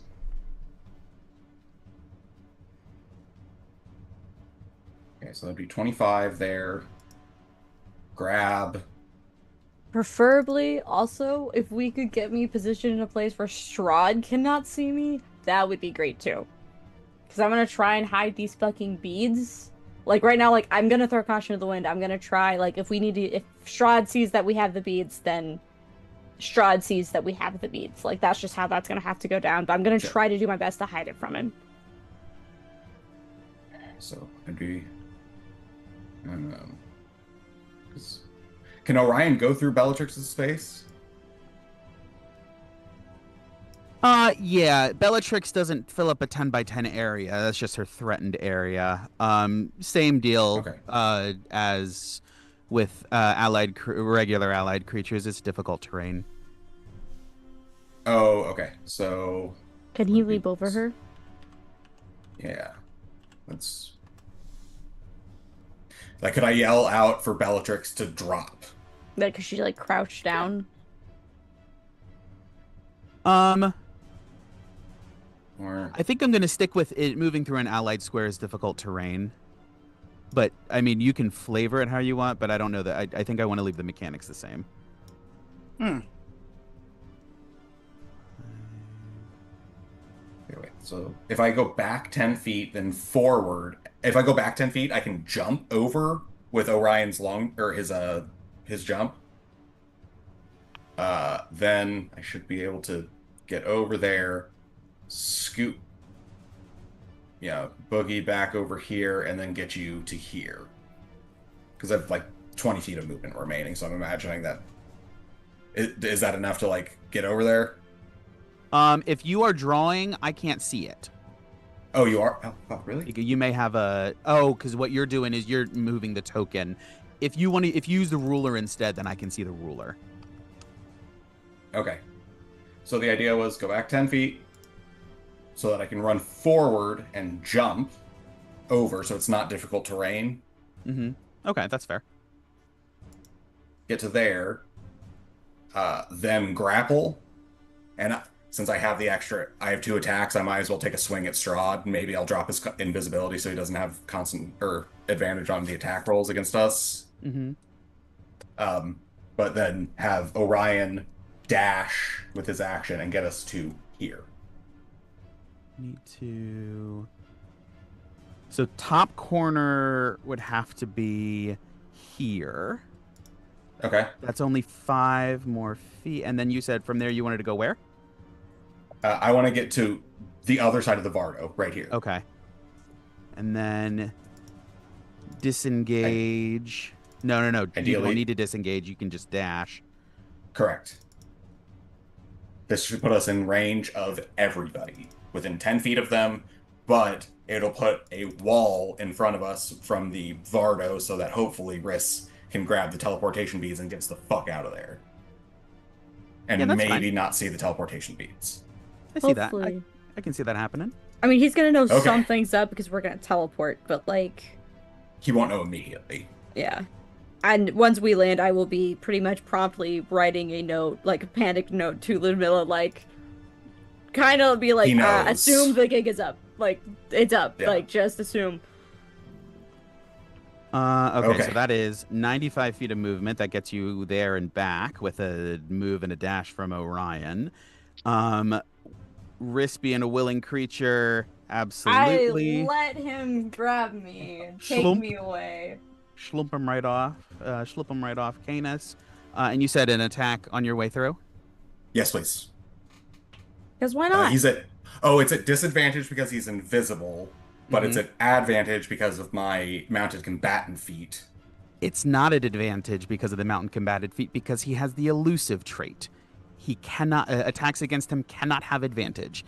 It is an 18th level rogue trait. So this motherfucker literally has 20 levels in every class, is what I'm hearing. No, he just has a hodgepodge of abilities from everything, is my understanding.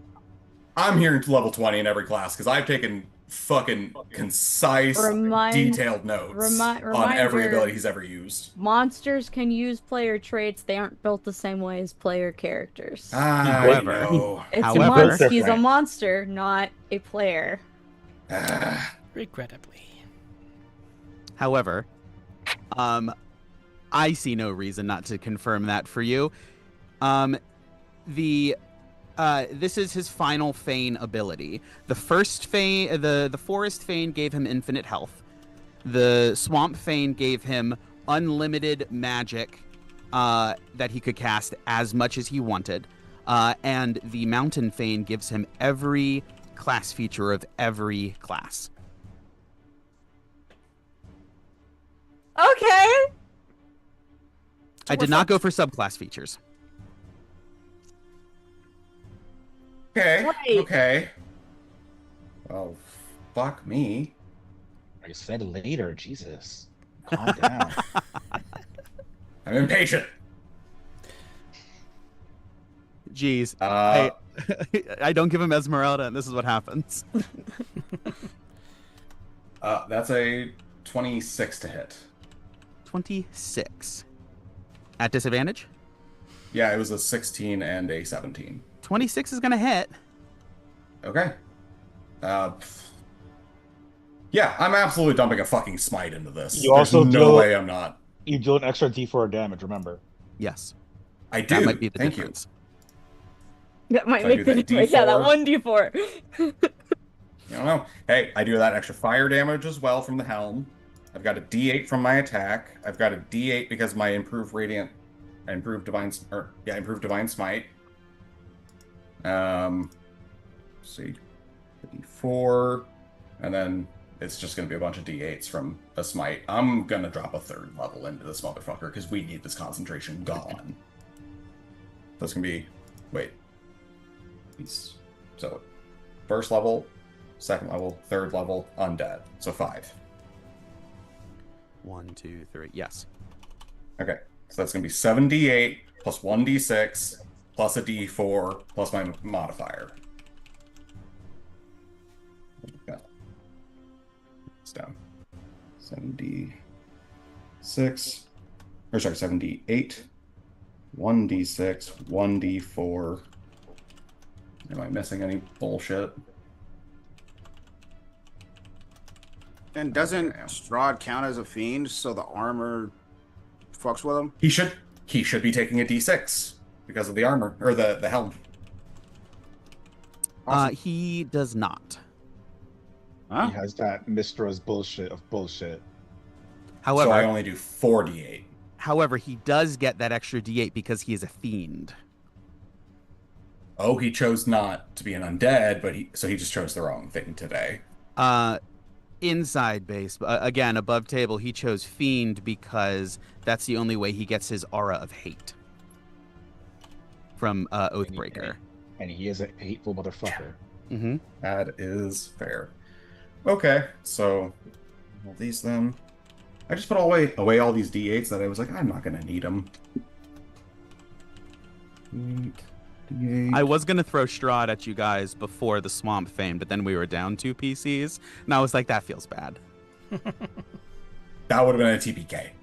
That would have been a TPK. Yeah. Like no. I no also doubt would have been about very it. mad at you if you had done that and like piloted us. I'm like, I wasn't there for that. No. No, my rule is if I don't put you in the PC closet, and we have combat, I'm not gonna kill your character.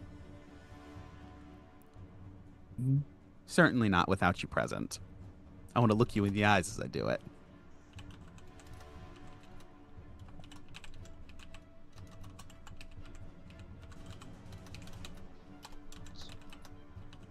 $44 points of damage. 44 points of damage.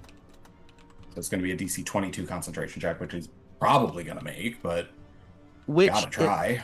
It would be, except this damage is absorbed by the heart, and so it doesn't actually hit him. I couldn't separate it out on his token, but 150 of that damage is effectively temp HP from the Heart of Sorrow. Okay, that's a good way. Well, so it was okay. Well, fuck. That's my turn. Okay. End of your turn, he's going to spend 2 legendary actions. No, he's not. End of your turn. You know, he's not going to kill a puppy just because he's mad. He's not that bad. Yes, he Really? Yes, he is. He's absolutely that bad. Even Strahd has limits. That's a weird line to cross, considering all the other shit he's done. So all the, yeah. I was saying, Why are we? Let's stop arbitrary. complaining. Let him not kill my dog, please. He's made the decision not to do it. We're not going to question it. I'd rather Canis go poof than you get stabbed. He instead is going to spend 2 legendary actions to cast a spell. And that spell is going to be Fireball. Of course it is. He's gonna kill Ned and Ivor. I need. Oh no, we're back up. You're back up. I'm sorry not that. Yeah. You're up. Yeah, you're up. Yeah, I still think that it'll put you guys down again, but I can teleport us out. However, Oh, it's his turn. Oh fuck, I don't know. Oh. we also have absorb. You guys have absorb elements. Yep, I'm aware. And a +5. Oh, and I'm with. You just said he wasn't going to kill a puppy because he was mad. I did. I don't want to. He's not going to hit himself. No, do it. That's going to be everybody and all the mounts. I need a dexterity. Does it hit Canis? Oh no, I'm sorry, not Canis. Other than Canis. It's everyone but Canis. Canis He decided to spare the dog, and he went with it. He hates cats, but he will spare the dog. Horses and rams, also not a fan. Strahd is a dog person, confirmed.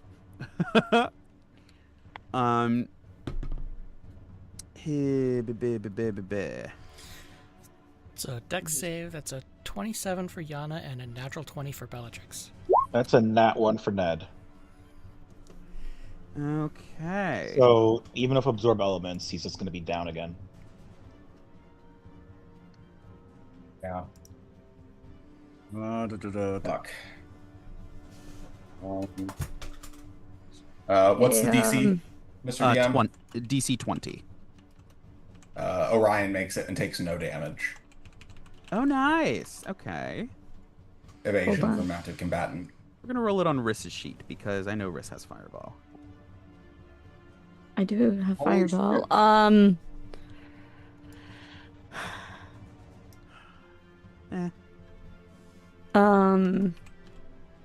21 damage. I pass. I can't think of the number, but I know I pass. I'm sorry. Make sure that didn't take a spell slot from Riss, because sometimes when you do that, it does so. It shouldn't have. I'll check. Yeah, no, you have all your thirds. It didn't. We're good. I didn't cast it. I just hit the damage button. Oh, okay. Sometimes when you hit the damage button, it will still cast it. Which is because wild. Yeah. Unless you refreshed your sheet, it wouldn't show, but it doesn't show a slot spent on my end. Okay, cool. So you're good. What was the damage on this one? 21 or 10 on a success. So Ned, you should absolutely be absorb elements. You'll be at 1 HP. Yeah. so I'll do that. Literally, if he had rolled 1 better on damage, it wouldn't have mattered. Okay. So yeah, Ivor, did you pass or fail? I actually passed, but could I have guided myself? No, not on this. Okay. You can't guide yourself on saves. Yeah. It's Not only on a ability save. checks. Yeah, not on a save. Plus guidance is a full action in combat. Yeah. Okay. Yeah, I got a 22. Okay. Caesar somehow pulled off a natural 20, and Eh. Matar, Oh right, I forgot to do it for Ares. Matar Let's got an see. 8. All right. Matar takes 21 points of damage. Okay. Ares will roll a d20, whatever this is, +1.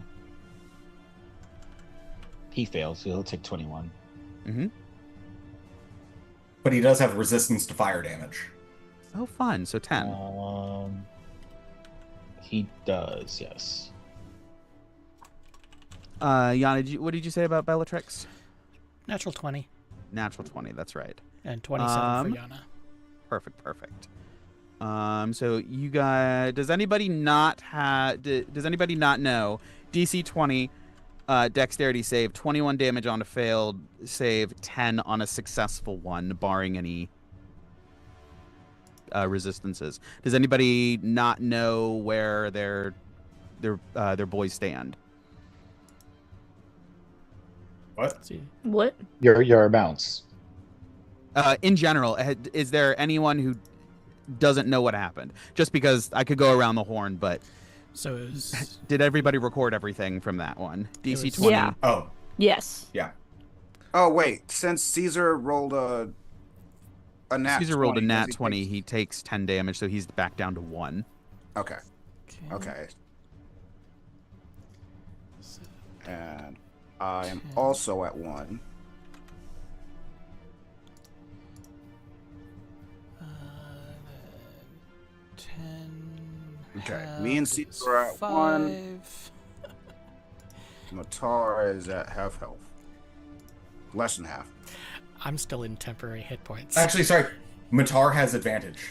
Please, roll for him again. He is, because he's just a regular ass horse. We gave him, He's an ass his thing horse? was- yes, he's an ass horse. He's an ass seat, bruh. Are you a tit Oh zebra or yeah, an and ass actually, so does Ares. I forgot he has advantage on saving throws for magical stuff. So Yes. I'll get a chance. Okay, whatever. He still takes the same damage, but Okay. it was worth trying. It was worth trying. Yeah. That's a dirty 20. So Matar only takes half. He only takes 10 instead of 21. Right. Okay, let's see. That was his legendary action.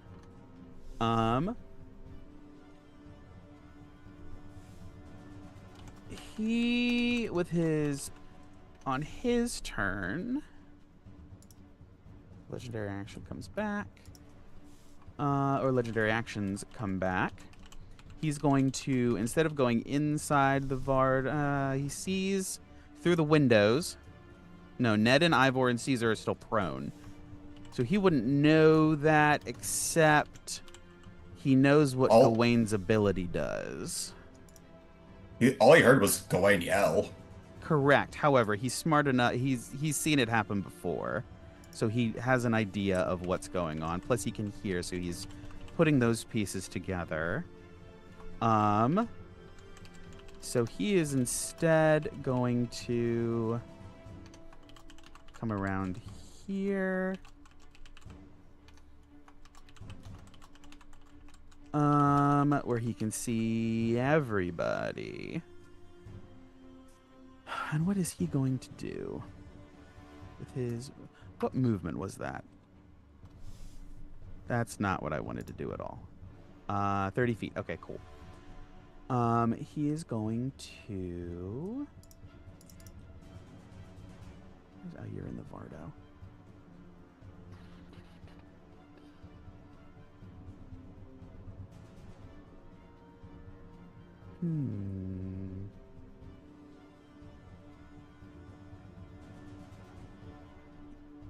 he's gonna step up and Streets. now you guys are. This is small potatoes. You guys got back up. What's the play? You got Riss out of there. You probably have a plan with Riss. So instead, he's going to. Not necessarily. Like literally, that could No. just be him helping his friend. That's Like, You just that I, is I just saw a like a- vampire lord run at our wizard. Of Don't- course I don't- go to get the He wizard. did. He did just Yeah. run at the wizard. Like That's this is true. a Like, constant. let's not metagame that hard, my friend. that's fair. Run Like I over and feel get like you out of 9 there. times out of 10, Gawain's first thought, like unironically, is get the wizard out of the way. Like Like, that's that's a his pretty character. constant reaction for him. That is a fair Sorcerer and wizard are the constant source of my anxiety. Yes. Fair point. Fair point. Just so like, I still think it's a little metagaming to say that that we're back up, but it's fine. But let's not take it that far. understandable.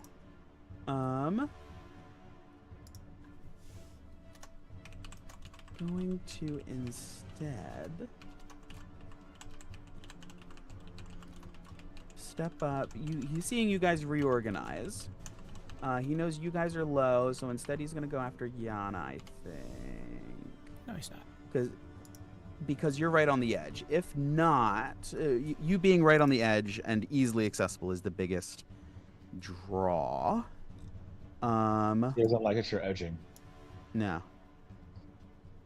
Again, weird line for him to draw, but okay. He likes dogs and hates edging. Got it. That's an 18 to hit. Misses. He is going to use his... Gosh, what's it called? Rogue ability. It's... Stroke of Oh, Luck. You have a yeah. marvelous knack for succeeding when you need to. If you fail a d20 test, you can turn the roll into a 20 once per short or long rest. Still Hold misses. on. He hates edging, and now he's gonna stroke her. That turns Okay. into a crit. No, it Can doesn't. I barbs that? No, it doesn't. It doesn't matter because that's adamantine fucking armor on our werewolf, sir. And a That's 20 true. still won't hit. Well, no, a 20 on the die, So it's like a nat 20. which is a 35. Doesn't hit. We have shield spell scrolls. Yep. Instead of a crit, that is...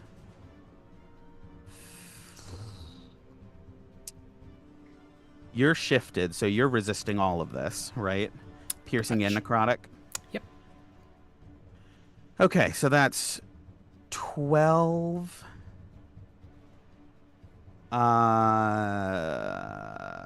12, 13, 14 points of damage on the first hit. And is that already reduced? Yeah, that's already taken all of that into Okay. account. So, bludgeoning, fire, lightning, necrotic, piercing, slashing. Yep. So, 14 damage.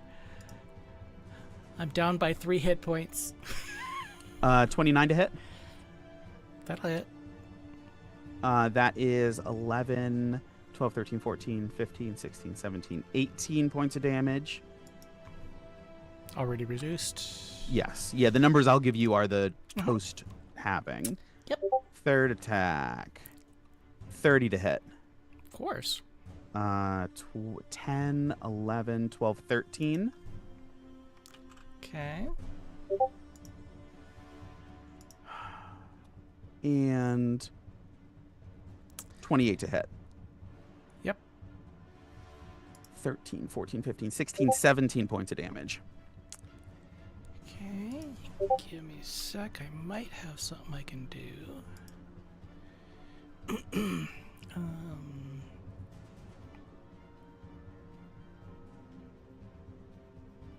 Maybe. Maybe not.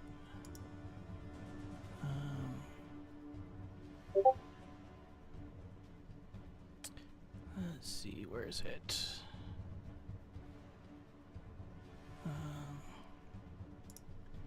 I gotta find it. If it's a damage threshold thing, I have more damage to go on that last hit actually. Let's see. No, it's one of my blood curses. Okay. You take an additional 19 points of piercing damage already halved from sneak attack. And Ned, you take 12 halved to 6 points of necrotic damage from Whales of the Grave. I'm down again. Wait, I thought you said he didn't get subclass abilities. That is true. I have 3 picked out for once the Mountain Fane is reconsecrated when he's a regular level 20 build that I've kept. Damn, so you lied to us. I did. I did. That's He also, doesn't get every subclass ability. correct. Right now, he still doesn't have every subclass. He just has 3 of them. So yeah, that's it for me. Okay. So, and you got that extra 19 points of damage. Yes. Cool. Ned's back down. Mark that. You've taken a little bit of hits. Bonus action. What does he want to do for a bonus action? Honestly, anything interesting? Nothing major. He's going to pump another 4th level smite into you. Or he's going to pump a 4th level smite into you. So on that last one, you're also going to take 25, 24, 12 points of necrotic damage. And then I'm done. Those 12 points of necrotic damage to me, or was that for Oh, Ned? to you. No, that was to you, as he did another smite. Got it. And then I promise I'm done. That's my action. I don't know that I believe your promises. I'm done with his regular action right here. Ivor, that brings us to you. You're at 1 HP.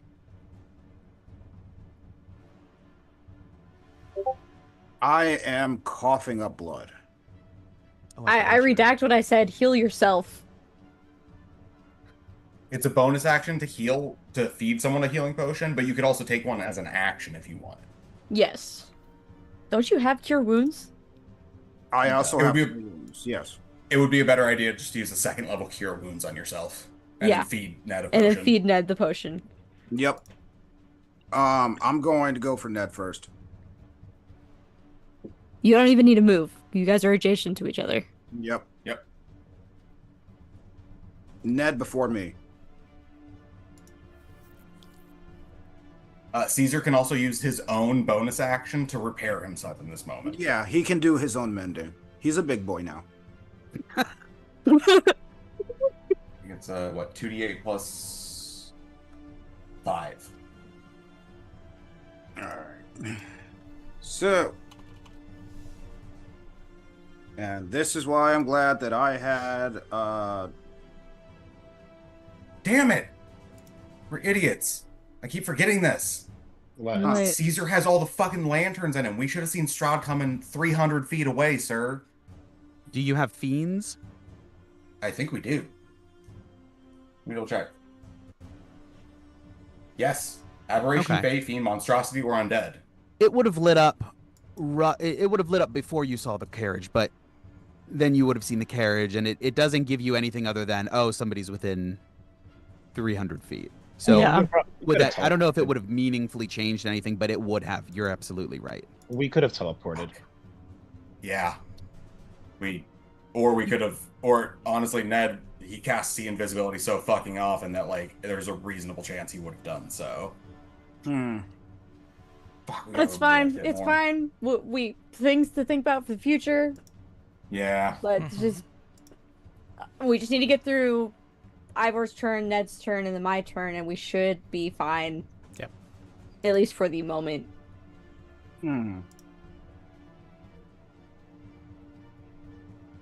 Alright, so for Caesar's healing, it was what? 2d8 plus 5.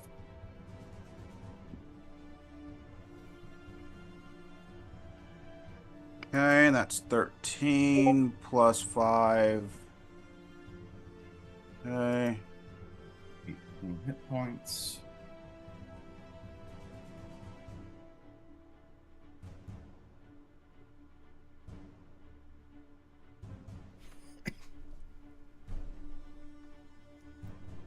Cool.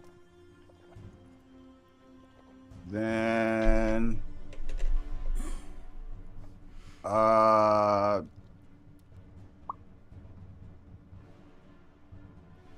Ned, do you want a greater? Whatever's fine. Either way, greater or minor, he'll knock me out soon. So just don't use the greater. Yeah, just use the regular.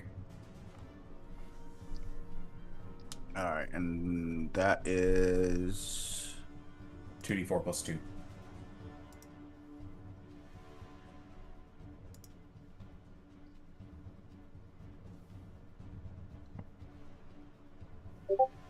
awesome. Max. How much is that? So, So 10. 10? Yep. Yep.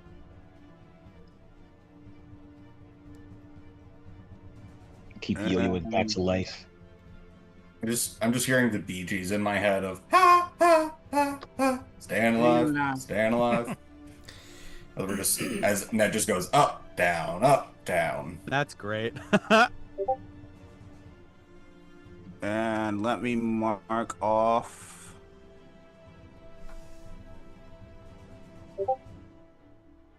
Oh, I forgot to mark off my absorb elements. I apologize, DM.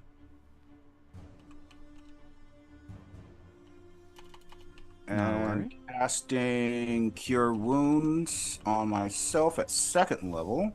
Mm-hmm. So it's 4d8 plus 5.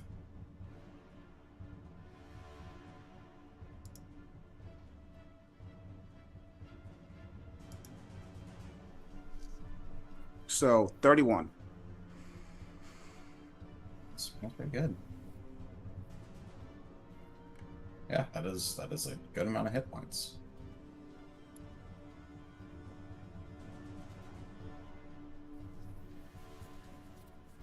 But on the bonus, he'll never What do get you those got extra now? 100 back. That is true. It's true. Permanently. Wait, what was that? With the aerosol, he lost 100 hit points permanently.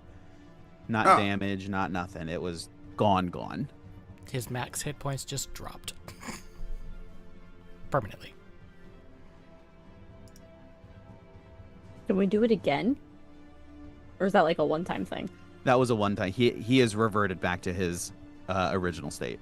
Yeah. Okay, cool. Mm-hmm. Gets no hag bonus. What do you got? What do you got now, buddy? You want the actual number or like how I'm looking? Did Yes. this is definitely something I should have thought of before now. What you got? Do you still have the grenade? Like the casing? No, Yana used it. Right in his face. It was a glass She was, bottle. she was, oh, Why?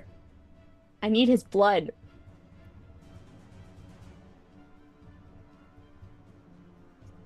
You got to work through his heart of sorrow first. Yeah. Damn, okay. We can't. I hit him with a 3rd level smite and did nothing.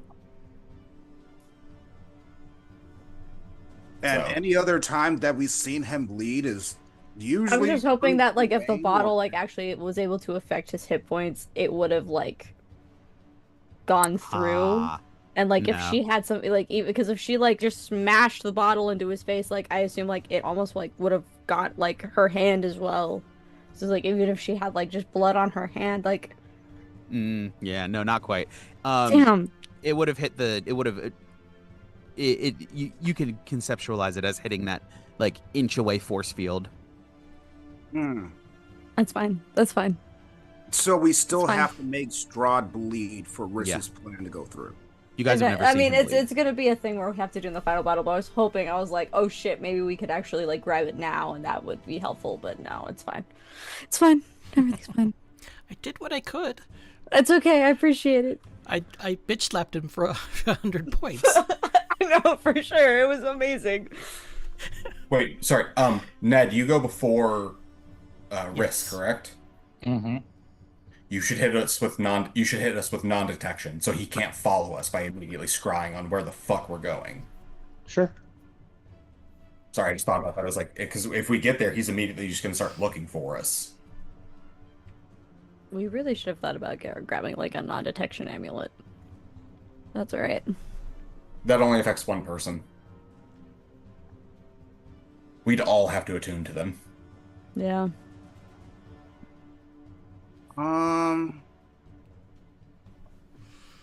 Did it take an action to tell Caesar to mend himself? Nope, it's his No, own he bonus just- action. Yeah. It's still your turn. Yeah. So I think what I else? Still have, if that was I your- action surge, I should be able to still shoot him. You can Eh, if you I action don't- surge. I would say that It's not we doing don't, we're not damage. trying to kill him. We're just trying The to get away heart- right now. Yeah, we just heal and stay alive. That's all that you need to do. You could also action surge vortex warp if we still need to do that. We don't need to do that. Do not Okay, waste cool. the spell slot. And You then- also Everybody's in- you also can't with action surge. Action surge now. Oh right, you can't use magic. Yep, you're Yeah. right, you're right, you're right. All right, so that is Ivor's turn. Everyone's within Assuming- 10 feet. And I can get 2 of the mounts. Aside from Orion. All right. Um, If you guys oh, don't okay. need me to do anything else. Yep. I'm grabbing Caesar. Oh, yeah. I can so do it'll be 9 Caesar and total. Caesar plus. It's you plus 8. I thought it was It's you. you plus including 8. Oh, okay, cool.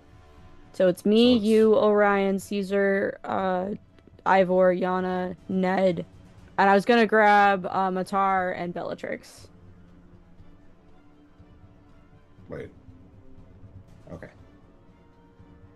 1, 2, 3, 4, 5, 6, 7, 8, 9. Honestly, I love Matar. He is awesome. Yeah. He's- Okay, I'm gonna. He's not quite. Yeah, I was gonna say. That says maybe we, grab, we can talk. We can Ares. talk about how much we love each other later. I'm going to use subtle spell and use non-detection on us, or on me, and then everyone near me gets affected by it. Okay. So that's that. I do not think there's anything else I need to do during my turn except sit and attempt to look pretty.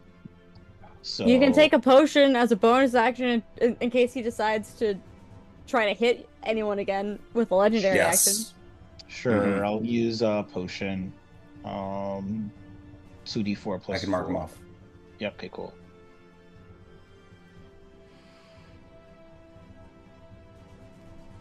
I'll mark up the one that. So I'll heal Ivor took 9 as well. more. Okay, and I'll pass my turn. End of your turn, legendary action. He is going to. He's gonna stab Gawain. For fun. Just just cause. That's fair. God damn it! We just made that armor. He doesn't know what you guys are doing, so I'm not gonna do that. Oh, that's exciting. That is a 34 to hit. Weirdly a miss. Weirdly a miss. You're being. You said a facetious. 3 or 4 to hit, right? Yeah. See, you got me. All right. So you are not supernovaed. I am not However, you are So still this is- resistant necrotic damage. correct. It's going to be 25, 6, 7, 8, 9, 10, 11. Nope. 25, 6, 7, 8, 9, 31. Plus, because it's a new turn, this does also pop sneak attack again. So that was 31. Plus 39 is 70. Jesus. Oh, God damn it. And That's what I was gonna do. I was gonna shoot him to try and get rid of greater invisibility. It doesn't matter. risk He's got the heart up. The heart is still in the tower. As long as that shit still exists, we cannot damage him. Yeah. I hit him I hit him for 44 points of damage, and he didn't even make a concentration check. Yeah. Yeah, but wouldn't my couldn't I still illuminate him? No. You don't.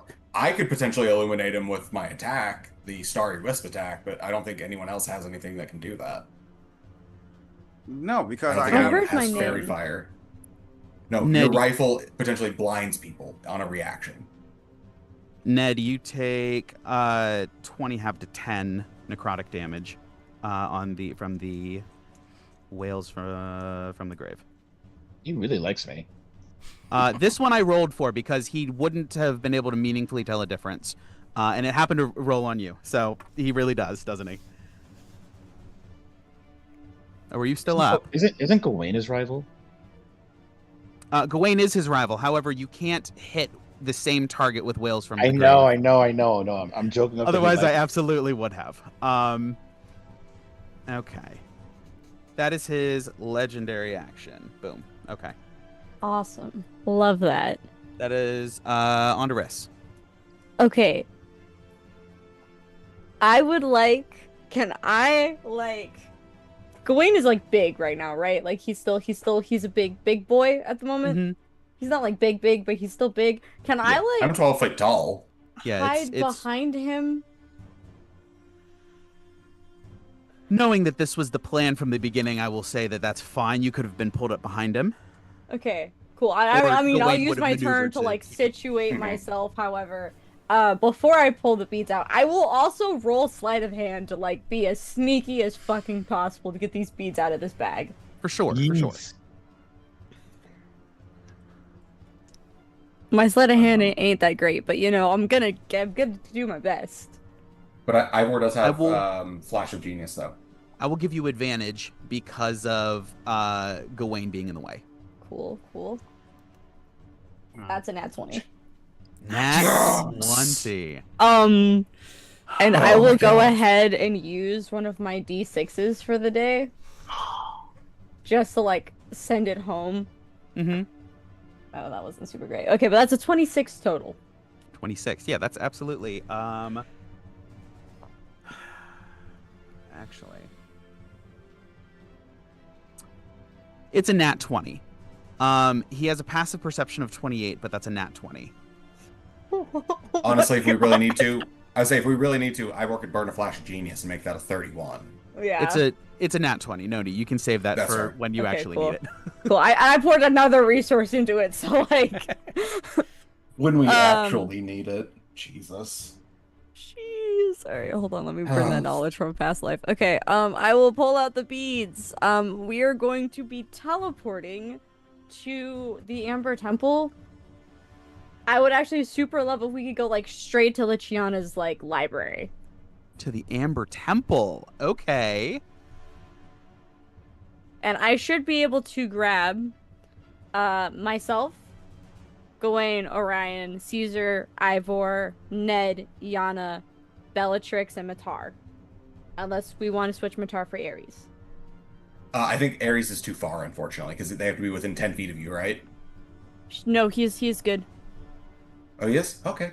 He's good. I can whichever. Take Matar. Take Matar? Ares does have that ranged attack. That's kind of the only reason he's a little better. That and the damage resistances. He also I has love less my HP zebra. than- Take Ares. We'll take Ares then. Okay. Canis, unfortunately, is too far. Otherwise, I would take the Yeah. dog. But Yeah, Canis that's fair. is too far. That's okay. Yeah.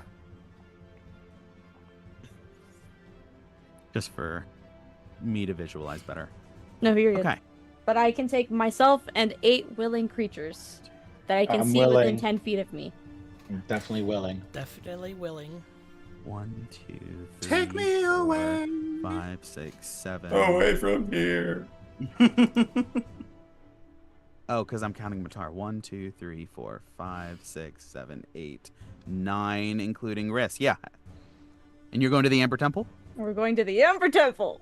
Using the teleportation rosary, you guys disappear. It is a magic item, so it is not counterable. He doesn't see you pull it out, so he doesn't know exactly what it is. And I have non-detection up. And you have non-detection up. Cool. So then teleport Unfortunately, teleport doesn't get you into the Amber Temple. It gets you right there, but then you can head in and easily enough. Cool. Can I send a message ahead to Lichiana and say, "Hey, we're here. Turn off Yes. the guards and everything. We're I coming will. in." I will say yes because, for some reason, not for some reason, but for whatever reason, Strahd does not appear. After you guys appear, he does not follow you, whether because he can't, or he chooses not to, or whatever the situation is. You go ahead, you can send a quick message to Lichiana, and heads up that you're there. So you went to the Amber Temple.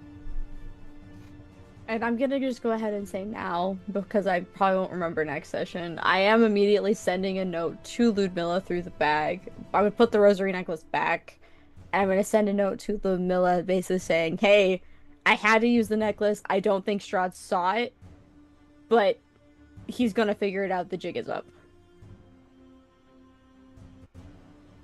Okay. And basically kind of like an SOS, like, we need to figure something out.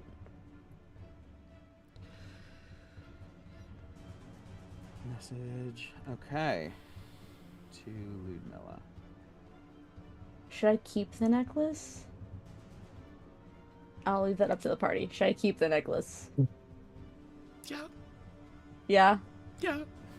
Yeah, I'll keep the necklace. I think the way to get to the Mountain Fame is probably going to be through that next time. Yeah, so I'll keep, just in case he goes to Ludmilla and tries to, like, take it from her. Like, I'll keep the necklace.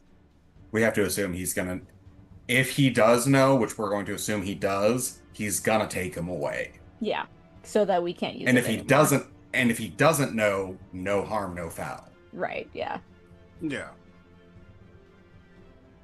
Sounds good. We will, on that note, we'll pick up there next time at the Amber Temple, having made your way in and achieved the relative safety there.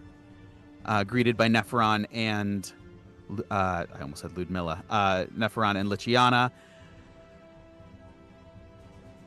We'll pick back up there next time. Yeah, absolutely. That was, boy. Thank you.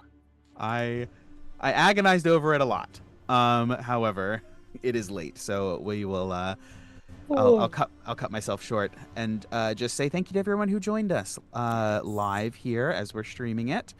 It was a slight bit longer than normal, but not too terribly much. We do stream just about every Tuesday around 8-ish p.m. Eastern, which is about 5-ish p.m. Pacific, or whatever that happens to be your friendly local time zone. And then if you are watching on the VODs on YouTube afterward, appreciate you guys there too. It means a lot to me that you guys enjoy the stories we're telling and follow along. But that is all for us this week. Thank you very much for joining us, and always remember, you are the legend beyond the dragon's tail. Good night, everybody. Good night.